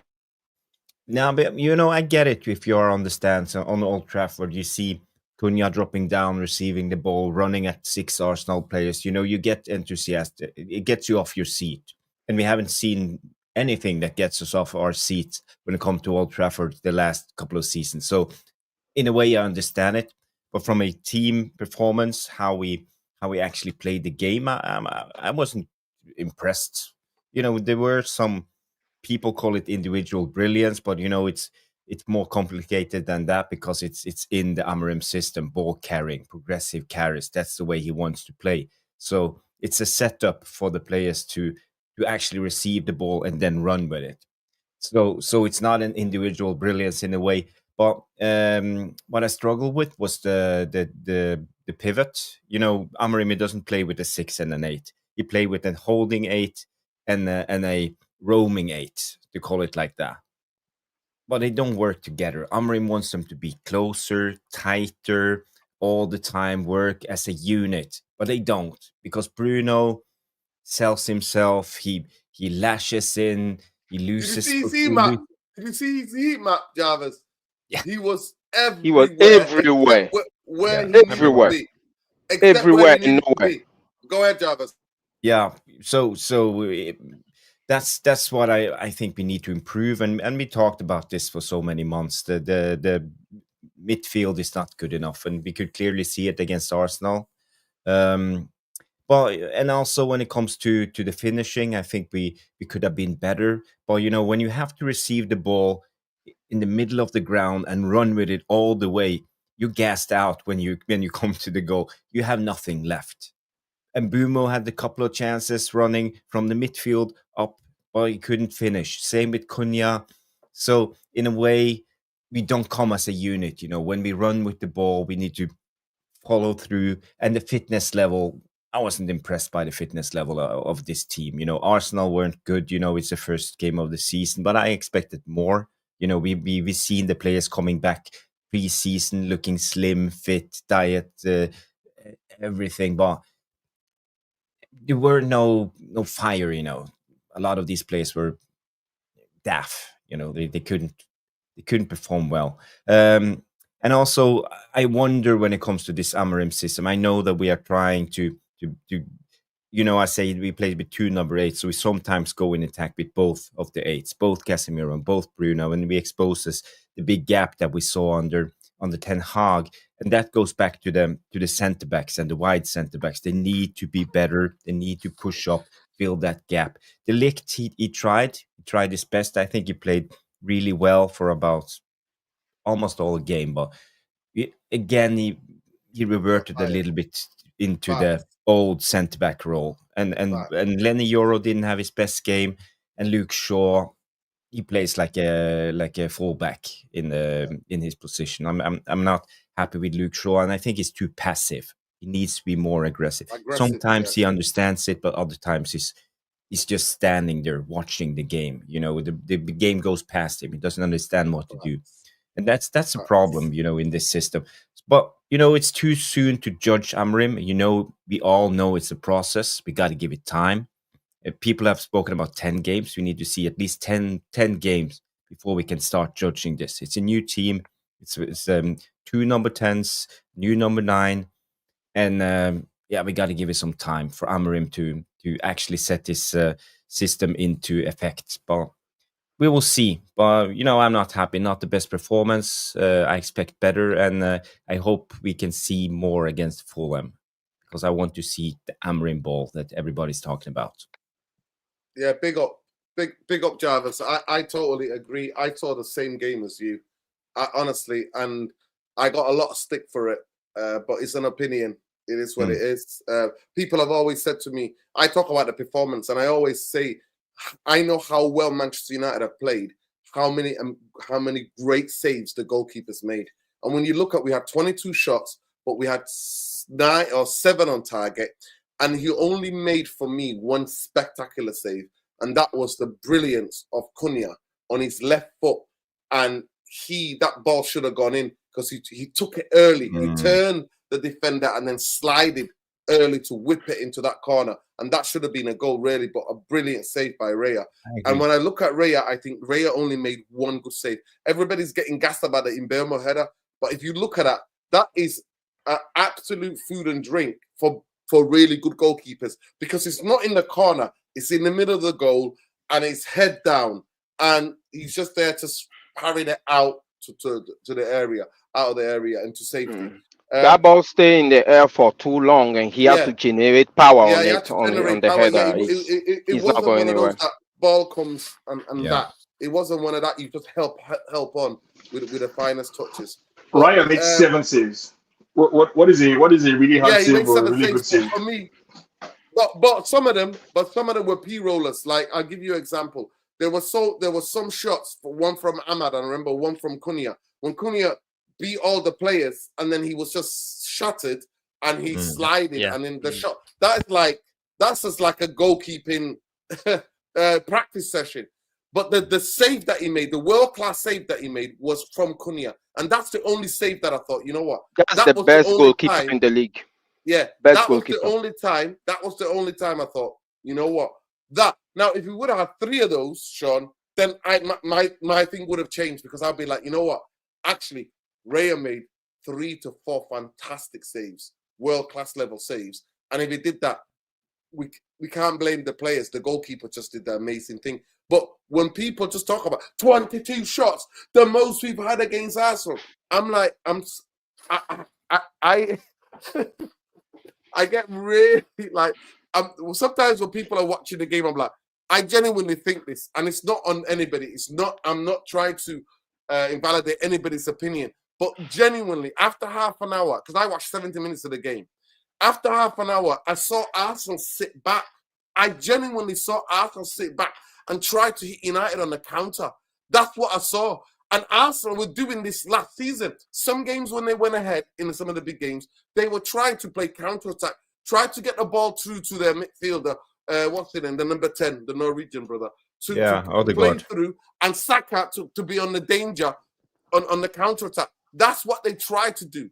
And that's what I saw in the game. United had the ball, and at times still the midfield looks open, and Casemiro's left alone and in that radius. And this idea, or even when we watched some of the preseason, what Jarvis is talking about in terms of the midfield, the gap, the centre halves, if you're going to play this way, because you're going to play for man, and you're going to leave 3 centre halves with 3 attackers, you got the defenders have to be touch tight. They have to be touch tight. The way Amarin's system works, Shona, and I've got a video on that, and I'm going to break it down for people. I did it the other day, but maybe some people didn't see that video. But basically, he believes you are trying to get more players up the pitch, and the defenders have to be super aggressive. In the way that it was done in Sporting, the defenders had to be super aggressive and close that gap. Then that's what the defenders are doing. The defenders are trying to buy time. Can they be aggressive and buy time for the rest of the team to spring back? The wing backs need to spring back. The 2 number 8s need to spring back for them. So that's what he banks on. He banks on the gap to be closed. Everybody man for man at the back, like the Lit was doing with Gyökeres, man for man, being super aggressive, being super on top, and then to stop the counter attacks. That's what I think in the Premier League is risky. Delay. That's the word. Delay. And that's what. So we're gonna get the same thing we saw on the Ten Hag, where people are gonna be running back like that. We already saw it in the friendly against Fiorentina. So many times people are like this, and that's what I was talking about. That's why I do this acting, because the West Ham goal when Souček received the ball because of the high press they played through our 2 number 8s. Souček received the ball. Bowen scored. Tracking back, but we couldn't delay. Yeah, same thing against Fiorentina. Same thing was in Fiorentina. Some of the actions in the game against Fiorentina. Everybody's doing that. And I think that is very difficult to continue in a 38-game season. The same thing again, Mbeumo and Cunha dropping deep. And by the time, what we need to have a midfielders who can give them ball up the pitch, like Luani was saying, like Lesso was saying, people who can give the ball to them up the pitch, so then they can just operate in that 25-30 yard space to be able to do what they need to do.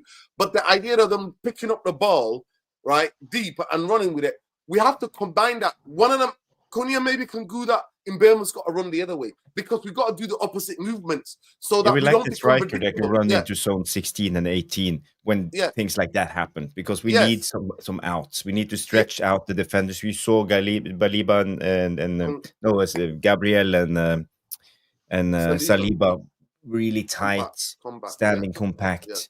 There was so much space, but we couldn't. We were alone. You're running against 2 guys. Yeah, you can't. And when the ball goes out wide, one thing we need to do, like Lesso was saying, I think Luani, somebody was saying, we need to overload. We need to overload the box. We need to get more players in that. But this comes back to fitness level. So I think I didn't have the fitness to follow. I think I hear you guys saying that. I think I hear you guys saying that Amorim and the system is not perfect after day 1 of the new season, right? So if that's where we end up, then I think we're in really good place. Can I just say something? About this whole situation, right? I'm going to try and put some positivity on all of this, because everyone's being quite negative, right? I mean, we've got to put some perspective on this. Arsenal are a very, very good team, right? They finished runners-up 3 years in a row. They've got the best centre-back partnership in the league. City, with all their firepower, have been shut out by Arsenal, same as Liverpool. And we started with a front 3 of Mason Mount as a false 9. So with that tactical setup, with those personnel on the pitch, I don't expect us to create many chances. And in fact, when you watch the big teams play against one another, which I would now like to consider Man United potentially breaking into that category once again as being considered a big team, in games like this, chances come at a premium. So it's not about necessarily chance creation, it's about the quality of chances and taking those opportunities when they arise. And I think we're being a little bit harsh in terms of the overall performance, because the things that people are unhappy about, most of the fan base is unhappy about. The midfield's not good enough because they haven't bought a midfielder. The striker came in late in the pre-season. He's not match fit, so we don't have a focal point. The goalkeeper's not good enough. These are the things that actually cost us the game yesterday. The goalkeeper, the midfield, and the fact that the striker that we purchased wasn't match fit, couldn't start the game. So I think you have to put it into perspective that considering those three issues, which we're all fully aware of, that actually the foundations are actually okay. The foundations are there for this to be potentially a very good team. What I'm loath to get onto Amarin, because Amarin is quite vocal about what he wants and what he needs for this team to function the way he wants it to function. So I think we've got until the 1st of September. The focus should be on the board, getting the manager, the players that he needs for this system to work, because we need an athletic midfielder. We need a competent goalkeeper. We need yeah. If the manager doesn't get those players, right, then I'm sorry, but, and he's been very, very clear from the outset, this is my system. I'm not changing it for shit, right? You brought me in. This is the system I'm going to play. And if that's the case, he needs to be backed. And I feel like most summers we have a similar conversation within the fan base. What's changed, about the fact that the manager's not getting, he's not getting what he needs. And yeah, I wouldn't say the performance at the weekend was absolutely fantastic, but considering the context, where we've been, the team that you're up against, the fact that but for that absolute horrendous blunder by the goalkeeper, the conversation we're having in this group now would probably be very, very different, right? Because if it was a draw, we would all be probably in here saying, well, actually, Man United probably just deserved to win that game. And if we'd won, we would have said, okay, it wasn't a fantastic performance, but we won the game. And so the result obviously has an impact in terms of our perception of the actual game. But the reality is, Manchester United did not play badly. They played better than they probably played in a long time. There seemed to be a semblance of a structure and a game plan. Whether or not that will work throughout the season, only time will tell. But at least we can see something. Like we haven't seen anything for years. Like nothing. Like literally, it's just just like individual FC. Get the ball to Garnacho, run headless, or Bruno's taking 40-yard shots. I didn't see any of that at the weekend. None of that nonsense. Guys just running down blind alleys. Players playing for themselves. There's a bit we need to talk about, Mundo, and I'll bring it in a minute, but I'll let you finish. So Mundo, can I say something? Yeah. Just to put things in perspective when it comes to this, I agree with you when it comes to the positives and all of this, but we also have to put in perspective Arsenal were 1-0 up, and I believe if there was 1-1, if you have equalized, they will put in another gear. You got to remember when they attacked Martinelli and he was subbed with Madueke, they didn't attack at all. They were just holding on to Mbumo and was it Ahmad on the right hand side. So the only I think you're making a bigger sum during the game was Saka and Odegaard and Gyökeres. There were three guys. They were always in balance. They had the midfield four. They had Subamendi, Rice, Martinelli, and Odegaard dropping down when needed. And a back four intact. Calafiori didn't attack at all. Ben White, one of the most attacking fullbacks in the league when it comes to numbers the last couple of seasons, didn't go in attack at all. So in a way, okay, we had the ball. They gave us the ball, I feel. And I feel if we had scored they would have shifted and put in another gear. It's just my assumption, my feeling of the game. But the thing is that I agree with you. They may have done that. That's true.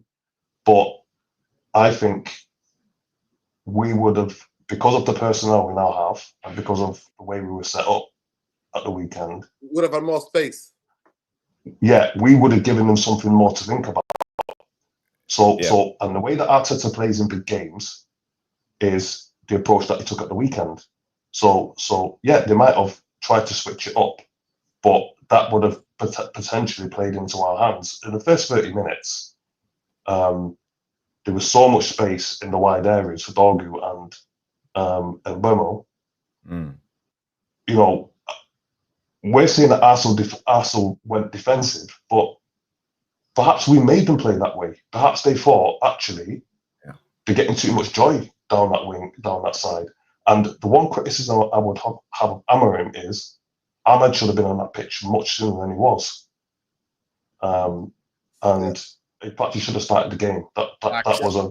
Listen, we need to come on to that, how the game finished, and we're going to come on to it. Let me just answer this. Jason says, so Nuruddin, you're saying Arsenal are not a good team because they play counter-attacking football. There's some type of play you were calling on the... Yeah, I was, because Arsenal played shit in this game. Arsenal were horrendous in this game. Arsenal were shit. And those tactics are not going to win you a fucking league. My fucking words. If Arsenal play the way they played against Manchester United, they're going to get beat more games, then they're going to win more games. I promise you, right? So Arsenal in this specific game, that was shit. They got a lucky goal, obviously, error, and they defended and they held on to it. That's my opinion. They held on to it. After half an hour, they dropped and they gave us the ball. And in this system, regardless even if the team's defensive or not, because of the wing-back system that we play with, and if you look at the first before Ahmad came in, Mbeumo was almost kind of that middle halfway line kind of wing-back kind of, and that's why he was also getting space. The two on the flanks in this system, that's where the space is. That's what we were noticing, even how shit we were last season. We were noticing, because what people don't, some people may not know, or some people might know, the biggest thing in Premier League football, and most teams do, is they think they can give you the wide. They protect the middle. They protect the middle. They think the middle is where more dangerous passes and goals could come from than actually the wide areas. So they're willing to let our teams have the ball on the wide areas. Now, when you have specifically super dangerous footballers who've got the ball in the wide areas, then a double up. And towards the end of the game, you saw when Ahmad and Mbeumo, I actually think they need to work out how to play together. Because I feel like when Ahmad is up there, he's not on the wing-back kind of role. He's thinking he's more of the number 2. And him and Mbeumo are getting in each other's space. Obviously, it's early days, and I hope that they can figure that out, that when to go in, who's basically positioned where when we have the ball down that side. But you saw it at the end. With Ahmad and Mbeumo. Let me finish. So you saw that Madueke and who was it? Who's playing on the left back? They were doubling up on Ahmad and Mbeumo. They were doubling up on them towards the end. Calafiori. Calafiori. So to me, when I saw the game, and I thought Manchester United are down 1-0. It's last 15 minutes to bring on Harry fucking Maguire and to go with this fucking gimmick of Harry Maguire putting long balls to him. This shit needs to fucking stop. You've got a 6'5" striker. Try to play off him. If you're gonna do this hoofball to try to get upload and get the team up the pitch, if you want to do that, I always believe you should have principles of play. I believe that. I think if you're trying to install a system, you need to keep the principles play, whether it's the 90th minute when you 1-0 down or whether it's the first minute. So the team should be used to that and actually keep playing their football and keep rotating and keep the movements, other than just doing this horrendous fucking passes to Harry Maguire. In all the years Harry Maguire's been here, in the 5 to 6 years that he's been here, Harry fucking Maguire has only scored 1 goal in injury time, and that was in the Europa League. This gimmick is fucking ridiculous. Then to further that, to bring on fucking Ugarte, and then to go for this bullshit where he's shooting from 40 yards when Ahmad and Mbeumo were free, and then Bruno does exactly the same, try to find Maguire when Mbeumo is one-on-one out wide. Like, what the fuck are we doing? I don't know what the fuck people think is going on.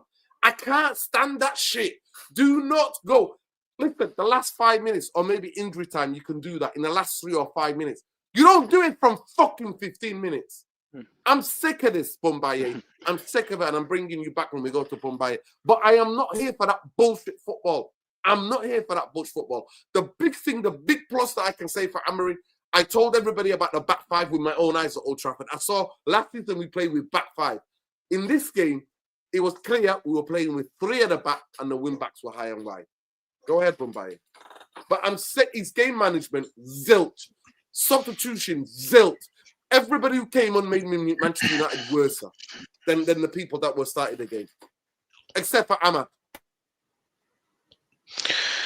I mean, I'm leaning toward. I see, you know, there's 2 narratives here. There's a narrative that it's a misreading that this was a good performance, and then there's a context. I'm more inclined to side with Mundo in the context. I know where we're coming from. We've got some new players. There's a lot of options that we have, and we went in against a fantastic team. I mean, I was just admiring Gabriel and Saliba in the game. Now, there's a lot of assumptions that they might have done this and they might have done that, but as far as the game was concerned, you know, they were under pressure. We had some good moments in the game, and yes, it's the first game. You know, they weren't quite as sharp either. I thought on the counter attack they had a few good opportunities, and they didn't make us pay. But all in all, Manchester United turned up and competed with Arsenal, who have got 2 top players in every position. They are a serious team. Every time I watch them, I know it's set pieces and we take the piss, but I do envy and admire some of the quality that they have. So it is only the first game. You can have a narrative, yeah, they should have been excited. They should have. Listen, there were some good things here.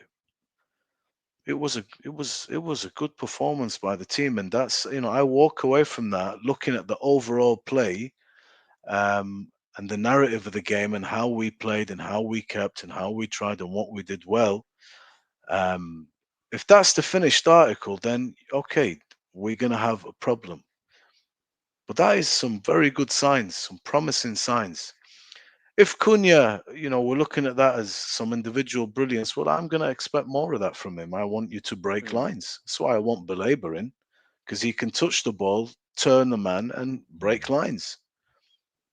So it's not, you know, that's what you brought him for. He does that. I want that. He's going to be important for us.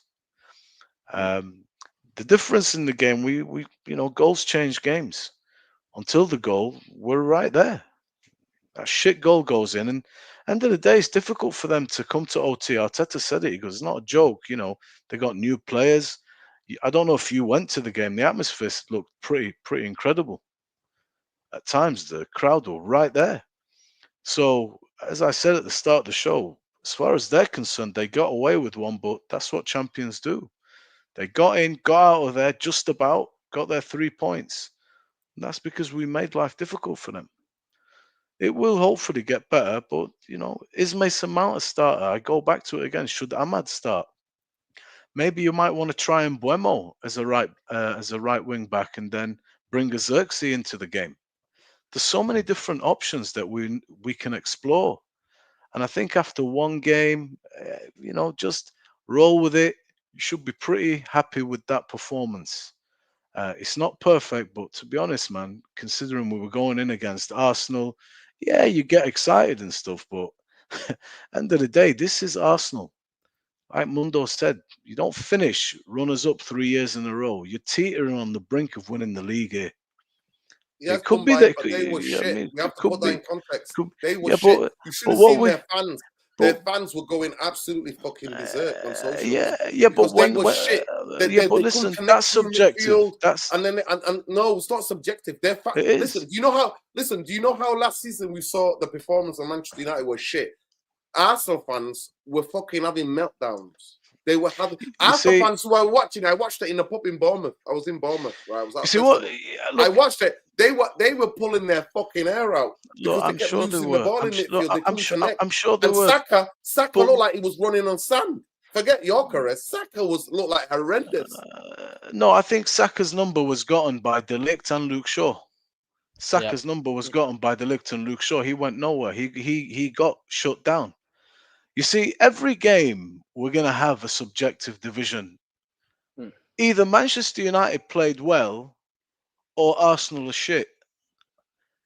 No, things can be true. Listen, you can chew gum and walk at the same time, right? Two things can be true. Two things can be true. Arsenal, for me, after 30 minutes, gave Manchester United the ball. And they were like, okay, we're going to rely on our strong defense that we have, and we're going to defend. And Manchester United, we're going to give you the ball. And we know that. And that's why, in my head, exactly the same thing. I'm sitting there watching the game. I'm like, this game is reminding me against Spurs. Everybody knows we can't come back psychologically. We can't score goals. We struggle with fucking goals. Everybody understands that. Arsenal relied on their defense, which is the best defense in the league last season. And they relied on that. And at the end, that's what got them the point. So in their point, it wasn't the best game from their players. It wasn't their best day. But like potential champions, they just won. They collected 3 points. Can I ask you just quickly, Nerd, though? Like, sorry, Bombaye. Obviously Arsenal knew that we couldn't score goals. But we've literally just brought in two of the most and they've combined 35 goals last season in the Premier League. So. In a way, that's with other teams, but Ben, that's with other teams. We have to put that into context. It's not with Manchester United. They've not scored any goals for Manchester United yet. That was other teams. And when we look at players on other, I'm a believer like you. If you give Cunha and Mbeumo, if you give them the ball in the positions where Brentford and Wolves were doing, they will score the goals 100%. But we talked about how both of them are dropping back, picking up the ball and running with it. And by the time they got up there, they run out of gas. Well, let me finish off with 2 points. The first point is this. We're going to come to a certain point in the season where we are going to stop looking at the players, because ultimately you've got two of the highest goal scorers and you've added a very hot young prospect. There's goals in the team. There's goals in the team, whether you accept it or not. As individual players, they know how to score goals. And if they don't score goals, now you have to start to look at the manager and the way he's deploying the resource that he's got. That's fair at a certain point. If we're not going to score goals, that is completely fair. But the second part of that is Arsenal had a lot of moments in terms of counter-attacks. We will score goals. Just talk about it. We will score goals. We'll see. Listen, Cunha and Mbeumo and these guys will score goals because not every team has the best defensive partnership in the fucking in the country. Well, I hope so. Well, I hope so. The balls that in the box in the last couple of minutes when we were fitting balls into the box, those balls they will fall for us. They fell for them, and to be fair, we should have had a penalty. That was clear as day. We were never going to get it though. Well, just to finish off by going back to your perspective of the game. If you look at, there's two things that are going on in the game, and this is just me pushing back at your perspective that they let us have the ball. First of all, you need a second goal to be safe. They had their openings, they had their counters, and they were awful on the counter. They had men over against us at least 3 opportunities. Going crazy. Okay, so it's there, and they can do it, but they stopped doing it. Why? At the same time, how many scrambles was there in their box? How many times did we do a quick transition and we were going against them? So they chose to drop off because they knew it's dangerous for us, for them. We were causing some issues for them, especially second half. Yeah. Especially second half. So my assessment of it, bro, is, I lean towards there is a context there, man, and it's not the worst day. There's room for improvement, but I think, I'm proud of the boys. It was a decent team effort, man. Yep. So, Bomaye, I agree with what you said to a certain extent, but this new version of Arsenal does not mind winning a game in a 1-0 grinder. The point I'm trying to make here is for a coach like Amorim, for any coach, I rate them based on three things, right? Selection of your best team, man management, and then your ability to affect the game when it's going on. On two metric, Amorim did not do well yesterday. He did not put his best 11 on the pitch because I believe his best 11 have Amad Diallo and Kobe Meno in it.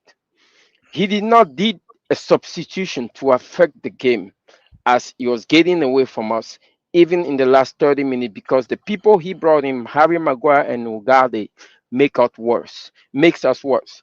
It's something he's gonna have to work on. If he want my trust, obviously he's gonna have to gain it. Now, the Bruno problem, I'm not trying to rain on him. When I pull up, I was watching the game the second time, and I was seeing Bruno everywhere. When I pull, and then I went and pull up his map, his heat map. He was everywhere on the heat map. And I just said, you know what, just for comparative reason, I'm gonna pull up the heat map of Odegaard, Zubimendi, and Declan Rice because they all play in the midfield. And look at the way they move. Odegaard was left side heavy. Declan Rice was a little right side heavy, and Zubimendi was camping in front of the defensive three. He didn't go further than the midfield. Midfield play is structural, whether you're progressing the ball or you're defending. Bruno is trying to be Zubimendi, Odegaard, and Declan Rice combined in one. It's impossible. He's better than all three of them together. No, it's impossible. Mr. Amorim have to rein him in. For me, what's more painful for me in this situation, I don't have any issue with any personal issue with Bruno, but I see this every day in all walk of life. Bruno has hit 30 already. You have Kobe Mino, that's a 21-year-old, that's sitting there. During the Euro, he's 20 still. 20 still. He's sitting there on the bench. He has proven to us that he was the bright lights during the Euros when he was introduced in the midfield that had Jude Bellingham and Declan Rice. He still proved to be the shining bright light.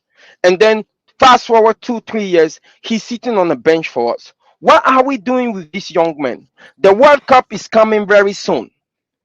He is 20 years old. If he is lucky, he'll get the opportunity to go to 2 of them.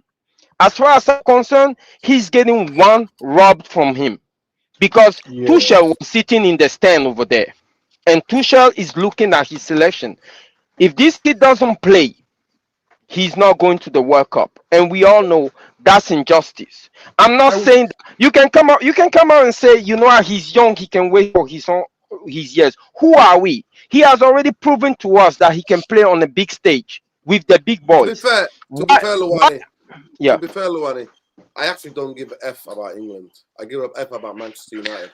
Now, if you were Luwani, and so I would, if Manchester United are keeping him back, and actually he's working on a game plan, and he's getting explanations, and actually he's getting some developmental coaching with Amorim's coaches to exactly what Amorim expects from him. I hope that if that's happening, I think that's good for Manchester United. I couldn't give an F about England. But I did say in December, to me, the most important thing about Kobe Mainoo is that he needs to go to a club that can develop and help him.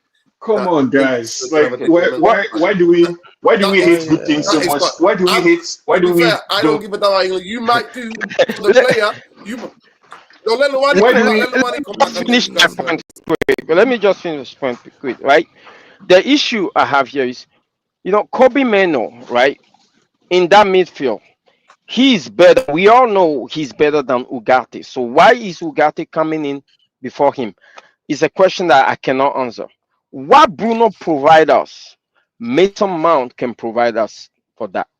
I know you guys underrating the performance of Mason Mount, but the last time we played the game in the preseason, Bruno played in the 7th position. Nothing came out of it.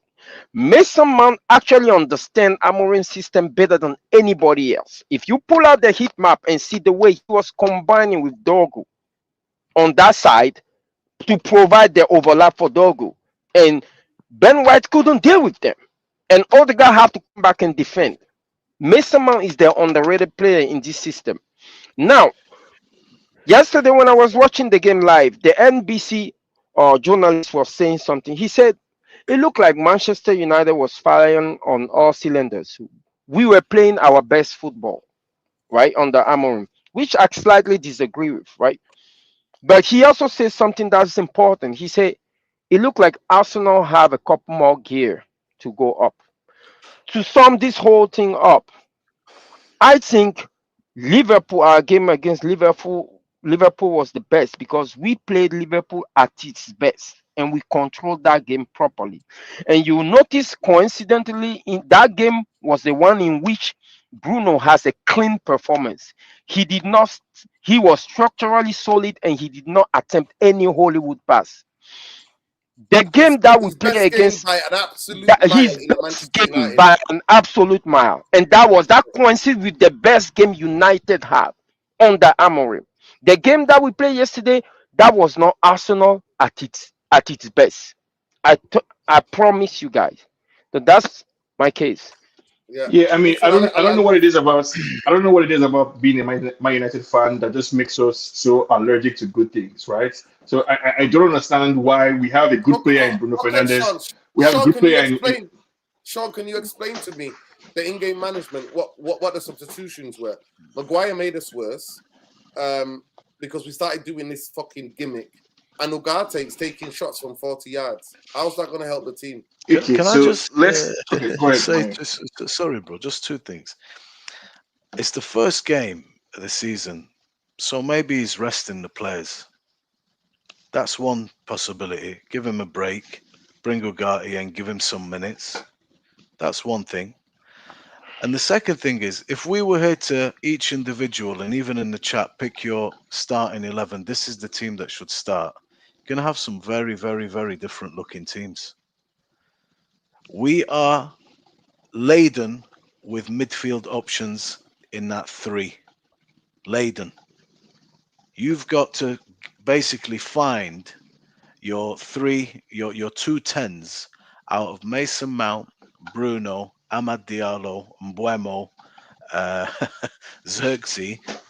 That's 5 serious guys. You can put Kobe Minu into that's 6 guys. 6 guys. Then you've got Casemiro and Ugarte. Let's just say they're, got one position. But it's up to the manager to know the profile of his players. If I'm Amorim and I'm starting, I have a starting 11. If the profile of Mbomo and Cunha are more like inside forward, if I'm starting those two, then Xerxes gotta start. But if I'm not starting those two and I'm starting Sesko, which is more of a round on the shoulder striker, I'll start Ahmad and Mason Mount just as providers. It's up to him. No, what you're saying has as much credibility as what I would say. But my point is, there is so many options. Kobe Minu gives you something different than Ugarte. Ugarte covers ground very well. Kobe Minu's problem is he's not athletic. He's a glider. He's a classy player. I really like him. But I don't trust to put him next to Casemiro or Ugarte for that reason. That's the downside. And I actually said that from the beginning of last season when Amorim came in. I think Cobb is going to be a problem. Like, he's not going to play like before under Ten Hag. Here is the caveat, right? You don't need to be athletic when you are the one keeping the ball. You just say at the beginning of the conversation that we don't sustain the ball, keep the ball enough to overload the box, and this is one of the reasons because we don't have enough midfielder that keep the ball enough so we can build up our attack. You put Kobe Mino in there. We don't have just a couple of things, right? Let me see if I can jump in here. Amorim's system is going to have the center backs with the most possession. Forget about it. You're not going to see midfielders in this Man United team, whether we're successful, whether we fail with Amorim. It's going to be the center backs that have the most possession. So just take that to the bank, right? Again, stop using your eyes to judge what you think is a good performance. If you look at the stats, I encourage everyone go home after this show. Look at the stats from the game against Liverpool that we're hailing versus this game. By every single observable metric, we were better against Arsenal than we were against Liverpool. You know the difference? We scored 2 goals against Liverpool. But every single data, momentum, possession, attacking stats, defending stats, XG, however you want to look at it, we played Stats a lot don't better tell against Arsenal. they don't tell the whole story. They It give doesn't tell the whole story, right? They But give a snapshot. neither does your eyes. We have The best meaning performance was against the league leaders at their ground, which we struggle with in all of even Fergie's time. We struggled there. The last game we played well was Juanfield. The game's named after a player. It's just named to be after Juan. To be clear, Juan Mata. I'm not saying what I'm saying to convince or persuade you guys, right? We're giving our opinions. So you have your opinion. I'm offering up mine. There's very little persuasion that happens here across the board. So in my opinion, right, this game that we saw against Arsenal, my opinion, backed by what I think is useful data, suggests that by every single metric, this was a better game than we've seen from Amorim so far. About the Kobe versus Bruno thing, again, generally the Bruno conversation bores me. But I just want to encourage United fans to try and move on from this trauma mindset, right? It's good to have many good players, right? It's good to have Bruno as a good player, Kobe Mino also as a good player, Casemiro also as a good player. What we hope for, we hope that our manager has enough wisdom and luck, right? Enough wisdom and luck to pick the right players for the right games. But I have no problem whatsoever. I don't think we need to create any type of internal competition, any type of Rashford versus Marshall, Pogba versus Bruno, because we, as fans, we have a tendency to play up our players against one another. We don't need to do that. Like, we don't need to do that. There's room in this squad, in my opinion. There's room for both Bruno and Kobe Mino, and I hope Amorim has enough sense to pick one. I don't know, right? Because it's not. I don't want it to be that every single game that Kobe doesn't play becomes an acquisition against Arsenal. You're at Old Trafford, Arsenal defending, and you've got a midfield player who's got a record of pulling out clutch moments, who's actually good on the ball. I can take the ball. You want to bring on a guy who's better at that recovery. The only stat that Ugarte is good at in this United setup is the recovery. So hindsight is 2020. It's not a hindsight. It's not hindsight. It's not a hindsight. Sean, but he brought on Amad Diallo, Nuruddin. He brought on Amad Diallo and then brought on Ugarte. And then he bought on Ugarte and fucking Aaron Maguire. Because he took Casemiro. I just want to ask Jarvis. I'll come back to you guys. All of us have said enough. I want to bring Jarvis back into the conversation, maybe Monday. Do you think he made the right subs, Jarvis?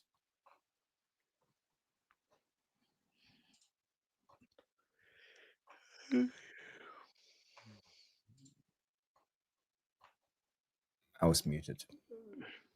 No, I was saying hindsight is 2020 is always. I understand his subs. I think he wanted Maguire on. He wanted to play it long, to push back Saliba and Gabriel. They were too physical. Mason Mount couldn't do anything when he was on top. Cunha was a little bit too weak when he was up against them, so he had to drop down to separate. And I don't know what his plan with Sesko was. So I kind of understand it. And also when it comes to Ugarte, he wanted energy. He wanted someone to win the ball so we could keep them under siege, and keep the attack going. It could have succeeded, but he failed. So we can all sit here and say you should have put Ahmad on earlier. You should have put on Mason Mount. Yeah, most likely he should have. But it's easy. Kobe, you mean Kobe? Yeah, I mean Mainu. Sorry. But personally, it's not about the subs for me. It's about the starters. I think he made a lot of errors in his starting 11. When I saw it, I thought, okay, I understood his game plan. I could see that he was thinking of playing Dorgu high and Dallo low. So we basically go with the back four with Luke Shaw on the left side. He did it a lot of the time and kept Dorgu up high. So, but after a while, when Dorgu jogged down, we reverted into a back five. I think he wanted balance. I think he set up the team so we could go against Arsenal. But we conceded on a corner kick, and that's why I was almost 100% sure that he was going to start Maguire, because we needed aerial strength and some kilos of muscle in the inside of the box just to push away Saliba and Gabriel and Calafiori and all of those guys. Don't want them to bully us, but we got what we paid for, and he started Luke Shaw, he started Lenny Euro, and Nothing against them, but they're not strong enough in situations like this. We had the 6'5" Sesko on the bench. He could have started Aiden Heaven. Heaven is a big guy, 6'2", 6'3", but he didn't, and they scored. So his starting 11 and playing Mason Mount, I was not happy with that. Mason Mount had a okay game, but you should have started Ahmad to get some creativity, some ballers on the pitch, because I think a lot of people, especially managers in the top leagues, they overthink sometimes. Football isn't that difficult, when in high intensity games like the Arsenal game, you need ballers on the pitch. Kobe Mainoo is a baller. He knows how to handle the ball under pressure. He don't get stressed out. He keeps composed. He's not erratic. But he chose to play Bruno. We know that Bruno would have started, but Bruno is not a number 8 that I like. I like a controlling number 8, like that stay close to number 6 in the build up, almost like a double pivot. Help. I guarantee you, Jarvis, if you would have ever played with you, if Bruno ever would have played with you, you would have been like, "See you later, mate. I'm leaving the team." You couldn't play next to Bruno in midfield. Jarvis, I want your last word. Listen, we've been live for 2 hours, people, and we've not even got 150 likes on the video. Jarvis, we'll start with you. Your last word. What are you hoping? Belabor. I told everybody again, Jarvis. Everybody's coming for me. This community told everybody it was about PR. They weren't serious, but we do need a Belabor-like player. I just wanted to ask you actually for your last thing. Is this Danish kid who plays for Sporting? Is he anything of the physicality of Belabor and ball carrier? No, it's not about physicality. He makes the ball tick. He makes the ball tick. And he's a Wharton. Wharton likes medium and long passes. This is not Hjulman. Hjulman makes everything tick. Have you looked at his heat map? He's like the Rodri number 2. He plays the same. He likes to tick the ball. So if we signed Hjulman, we need to sign Belabor, because we need both of them. That's the thing. We need someone and I'd say the same. If we sign Belabor, we need to sign Wharton. You know what I mean? Because Wharton is another guy who's so good at passing. He's good at keeping things ticking. Yeah, but it depends. No more unlocking. No more unlocking players. I don't want to unlock any player again. Sean, do you know let me just finish. I just want to tell everybody about Hjulman. When it comes to Hjulman, he's the type of guy that actually can keep the ball ticking and hold the ball. We got to play more than one pass. We can't play constantly in transition. We have been doing this for years. We know how it is with Bruno, and I suspect if we sign Wharton, we will see a lot of the same thing. He likes to play it direct. He's really good on the ball, passing, but he's not the type I want. I want someone to slow the game down and then get it going. We need time. A Paul Scholes type of player. Yes, like the old Keane and Scholes. We could have Belabor and Hjulman. That would be perfect. But we need someone to slow it down so we can move into the system. We don't have that. Not with Casemiro. He likes to play one touch, and Bruno likes to play one touch. Gabriel, guys, dreams can come true. Now you want to these players. Right. I don't want any unlocking. I don't want to unlock any player. I don't want any player that we have to buy somebody else to get the best out of them. All I want from a midfielder is simple. I want a midfielder who can collect the ball back to goal on the half turn. That's it, right? Get me somebody who can receive the ball under pressure and pass it on to his teammates. I've already told you guys that in Amorim's system, the kind of midfielder you're looking for, we're not going to get. The responsibility for bringing the ball out of play for ball possession is with Lenioro and the left center back. That's it. We're not going to get the kind of midfielder that is going to be distributing possession. So I just need somebody who, when Bayender or Onana passes to him, they're comfortable enough to receive the ball on the half turn and make space with it. That's it. For me, last word. Big up, guys. Yeah, but that's not the Amorim way. We set up in diamonds on both sides, and we don't play. We play the number 10 as the guy who receives the ball with the back against the goal. And then Bruno can't do that. Last word for me. number 8s to do that. Yeah. So last word for me. As I was watching the game, it became clear to me that the one player that's been shoehorned into this team is Bruno.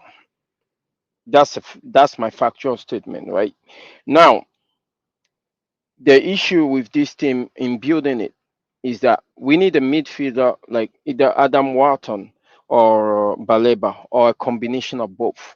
But still, we will have to find a place for Bruno. There is no what what Sean was saying about our center backs are going to touch a lot of the ball. I agree. That might be the principle of Amorim, but this principle has not been proven to be true in the Premier League because the last team that the center back touched the ball the most always find themselves in the relegation zone. One of them is Burnley. They just came back up. So I don't know if that principle will work in the Premier League. Just food of thought.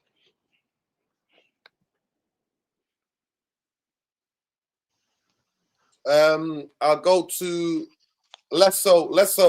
Last word of the show. Go ahead, bro. Big up to you. Hope you're not too cold. No, yeah, it's cold, but yeah, I'm surviving, man. But yeah, no, just to wrap up things on my side. Yeah, it's just not looking good for the manager, to be honest. I thought I'd maybe see, a different approach from him in terms of right from the front foot, team selection wise, game management, and unfortunately, it's just not.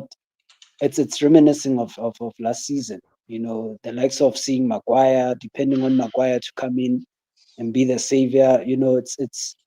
It paints the same picture as the one that we saw under Eric Ten Hag as well with McSauce, where he relied on McSauce to come in and be the savior guy. And it's funny enough, it's like the bipolar, You mean Ballon d'Or McSauce? It mirrors that. So for me, it screams of a manager who doesn't have a plan B, outside of his plan A. So it's not, unfortunately, at this level. If you don't have a backup plan or can't counter what another manager is doing to you, then essentially you're pretty much screwed. And the way we play as well.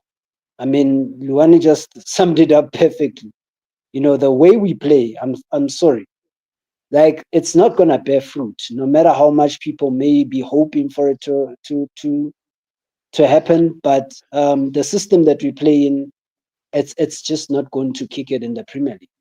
It's not going to yield success. That's the sad part about all of this. And the man will be gone, unfortunately, by Christmas. And that's my closing statement. Whoever wants to, argue with that can punch the wall, but reality is reality. Yes. I'll take it a step further, unless so. If we don't have 6 points at the end of Burnley, sack him. Like, what are we doing? Right? Like, we need 6 points from what's his name, Fulham and Burnley, or we're wasting our time. So yeah, I'm with you on that one at least.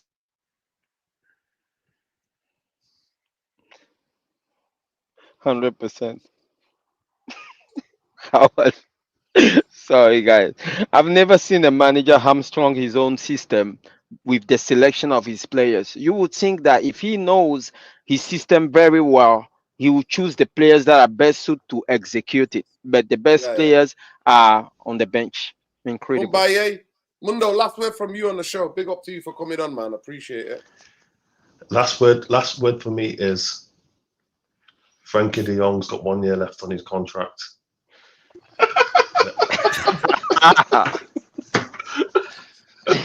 I also hear that Wesley Sneijder's coming out of retirement as well, so we need a midfielder. But also Diogo Costa, Galatasaray put in a cheeky €20 million bid for Diogo Costa. We need a new goalkeeper, so watch that space. But anyway, I think a lot of valid points made.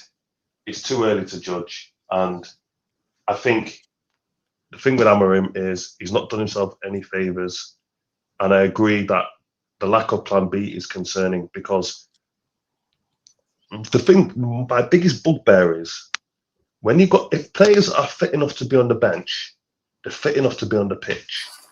Yeah. You've got Joshua Zirkzee, right, on the bench. Change your formation. Go with two up top for the last 10 minutes. Yeah. Take some risks. Instead of doing the Maguire gimmick. Yeah. Don't throw on Maguire. Throw on Zirkzee. The thing is, he's at the point now where, because of last season was so bad, he's got to start delivering the goods. And in some games, he's got to take a risk. And that's so I am on Amorim watch, because at the end of the day, his record is absolutely horrendous. So he needs to start pulling that out of the hat now. So yeah, as Sean said, if we don't get 6 points from the next 2 games, I'm Amorim out. Okay. Go ahead, Bumbaye. Last word from you. Big up, welcome back. Antonio, and of boys, you just don't listen, you know. You just don't listen. There's something wrong with you guys. You enjoy sadists like the torture. I told you, man. The man did miracles last year. He's your guy. By the way, we do use a one tactic of Conte's. We sometimes, when we want to lure teams in, we try to do what Conte was doing with Spurs, where we play the ball around the back, try to get the team to press us, then try to hit the middle. So at least we do. Amorim is trying to copy a bit of Conte type of football. You know, bro. I said I'm happy now. There's goals in the team. You know what I mean? Like, hopefully, you're right. We'll start to see bang some goals. That's our problem, isn't it? We're not going to play against Saliba and every week, Gabriel exactly. every week, yeah. So that has to be something that is fair to expect when you bring in Cunha, bro, and Buemo and Sesko, and you already have Bruno and Ahmad and Mount and Cobb, and there's goals in the team. I mean, what more do you want? What more can I give you? There's goals there. It's a very nice, tidy front line with some good backup. Yeah. If we don't start seeing goals and we don't start seeing results, then one key point Mundo makes is, the buzz will quickly turn into, hang on a minute, this is the same shit as last season, and the pressure will rise, and then it will get bad. So this season, you had the biggest free hit in the history of free hits last year. Yeah.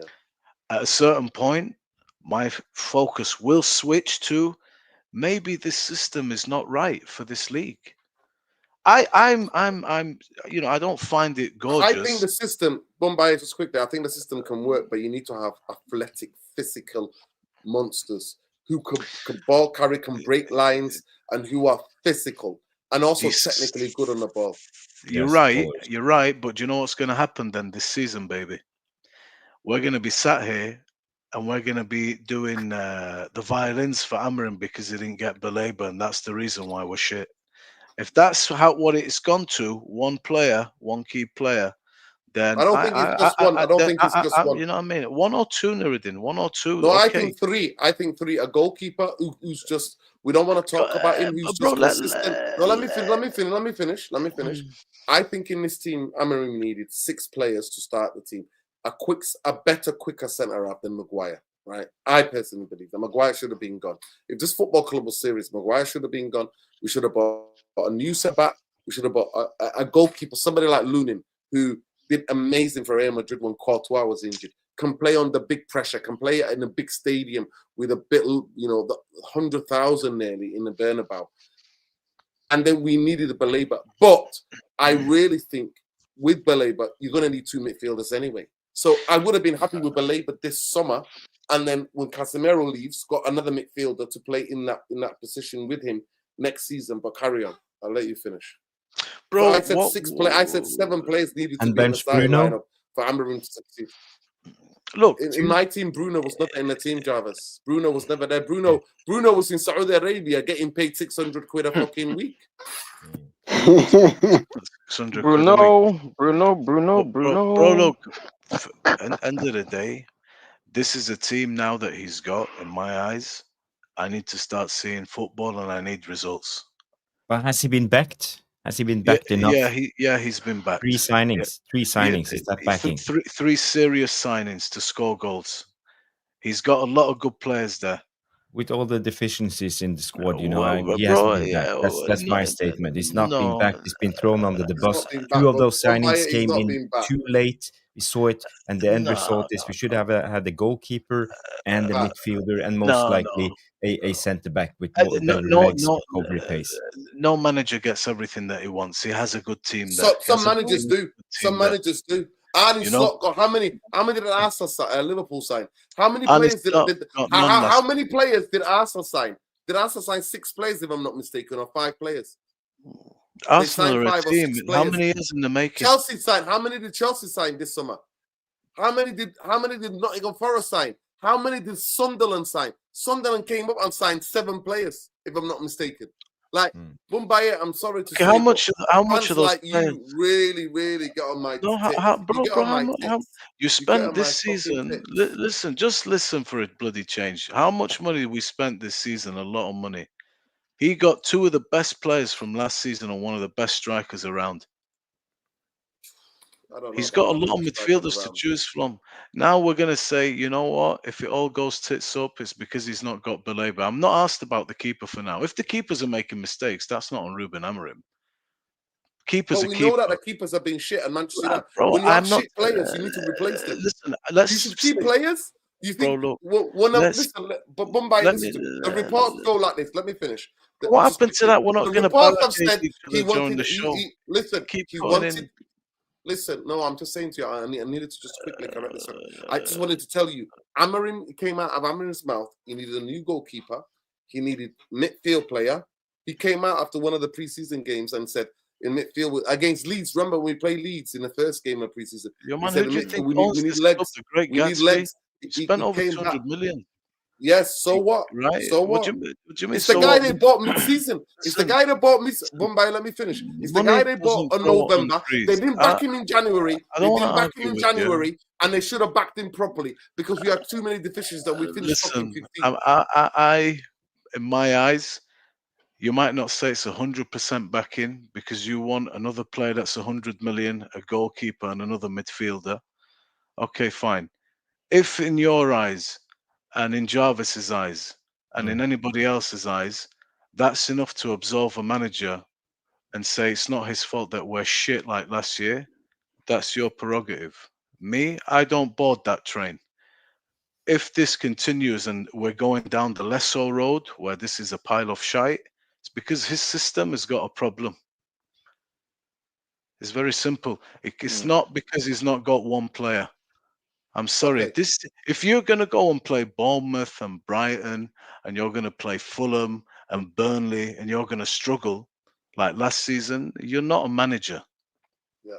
Yeah. Listen, against the big boys, fine. But if you're going to go and tell me, oh no, today, no, bullshit. 2 things can be true at the same time. Not always, Nuruddin. Yes, they can. Yes, they can. 2 things or 4 things or 5 things can be true at the same time. Good luck on the carousel. Yeah, but we came in 15th last season, and this squad got 1 manager sacked already, and Amorim came in, and we signed 3 players. He's a dead man walking. That's what we talked about. This people were fantasizing about 7, 8, 9, 10 players. Did you remember what he did in Sporting? Did you see in Braga? Amorim was ruthless. All the favorites was sold, and he brought in 10, 15 new players, and they were title contenders next season. People told stories that I started believing them themselves, but they were just fairy tales. We knew that the Glazers, Ineos, were not going to back this team. We have no money.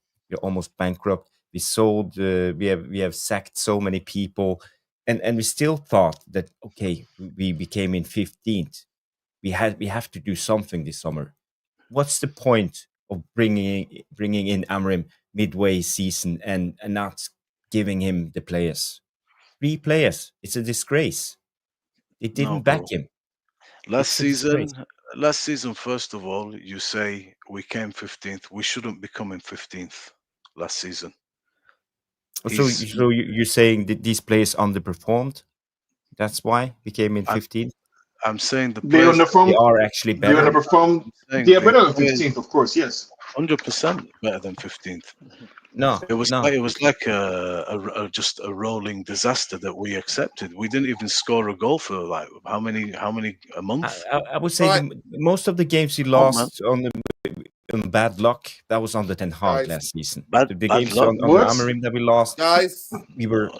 Amorim has lost more than 20 games. Guys, we need to There's save this debate. We there's should a have this debate midway another there's a time. midway But point guys, we've been live for 2 can hours and 24 minutes. And Big I up, just guys. want to thank Big up, everybody. guys. I just want to Big thank up. everybody. Big up everybody. Some people have Big got to up. go to work. Big up Jarvis. I appreciate you staying up late and coming and joining us. Big up to everybody. Mundo for coming back. Bombay for coming back with his nonsense as usual. I love you, guys. You know I love you. I miss you actually. I miss your Yeah. nonsense. All love. Sometimes at least you cheer me up at least. Big up, boy. Yeah. But I just want to say, make sure people, please big up to Khalees Ramadine Lassie as well, who put brilliant quotes and about everything. But obviously we didn't have to get a time tonight. But big up to him. Love and like. Make sure you follow him on X. Khalees Ramadine Lassie is among everything. He's up top of it. Current events, world events, football, especially anything to do with Manchester United. So make sure you follow him. People need to go and check out Jarvis at Tactical Devils. The channel, to me, needs to at least have 10 to 15,000 subscribers for the level of work that goes into it. To me, the best Monday night show on YouTube about Manchester United is usually at 9 o'clock, Jarvis Corner. Hopefully, I'll be making a return next Monday. I'll be coming on. Make sure you check out Moani Luani 1979 on X. Jarvis, you need to check out our Bowley, BOLE77 on there as well on X. Lesso Football TV at Black Rain on X. Bumbaye, you only see him here or on Jarvis Corner. You won't see him anywhere else. And Mighty Mundo, yeah, he said Manchester United start winning, he might start tweeting, but check him out on Mighty Mundo. And make sure you check out Sean at Sean Thomas. And make sure you check out his geopolitical podcast, How We See Things, across all your podcast providers.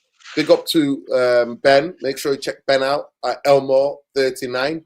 And make sure you check out his Twitch channel, Elmore20. Big up to all of you guys. Big up to all the Therapy Army. The panel's been superb. I think we've had a fantastic show tonight. And more to come. More debates to come. And big up to everybody. Love and light. Big up. I'm really disappointed with some of you, really, because a lot of you did not like the video. But I just want to give you the poll result, the final poll results. Was this the best Amarin performance? 64% of you said yes. 36% of you said no. Okay, fair enough. Football is all about opinions, and some of you have those opinions, but it is what it is. And hopefully we'll see you. We'll be doing some sort of shows coming up. I'll be doing a lot more videos and try to interact with people. But I might do a match reaction after the game with at Saeed, because I'm going to be doing a watch along with Saeed against Fulham. We'll go live, hopefully, Jarvis. I'll try to redirect people to your channel. Are you doing any preview? 5 minutes. Yeah, I'm going to be doing a preview, most likely on Wednesday. Wednesdays is the preview night, because I like to just get it out of the way and do it. So if you're available for the preview on Wednesday, people, let me know and jump on. I'd love to take your thing. Obviously, it's going to be Fulham's first game. That little stadium is going to be rammed and packed. They huff and puff, but we usually beat them. Our record is really good there. I think they only beat us maybe once, or we got a draw every time we've won there. We played. Nordin, you know who scored for Fulham this weekend? Muniz. Yeah. I say all the time. I think Muniz will be in the striker Manchester United, but what do I know? Muniz, for me, holds up the ball. His strength is unbelievable, and he's very much underrated. But it is what it is. Love and light. Big up to Queen Sol, all the way in Gran Canaria. I'll be having a fantastic time. No, then big up to everyone. You can go to sleep with this.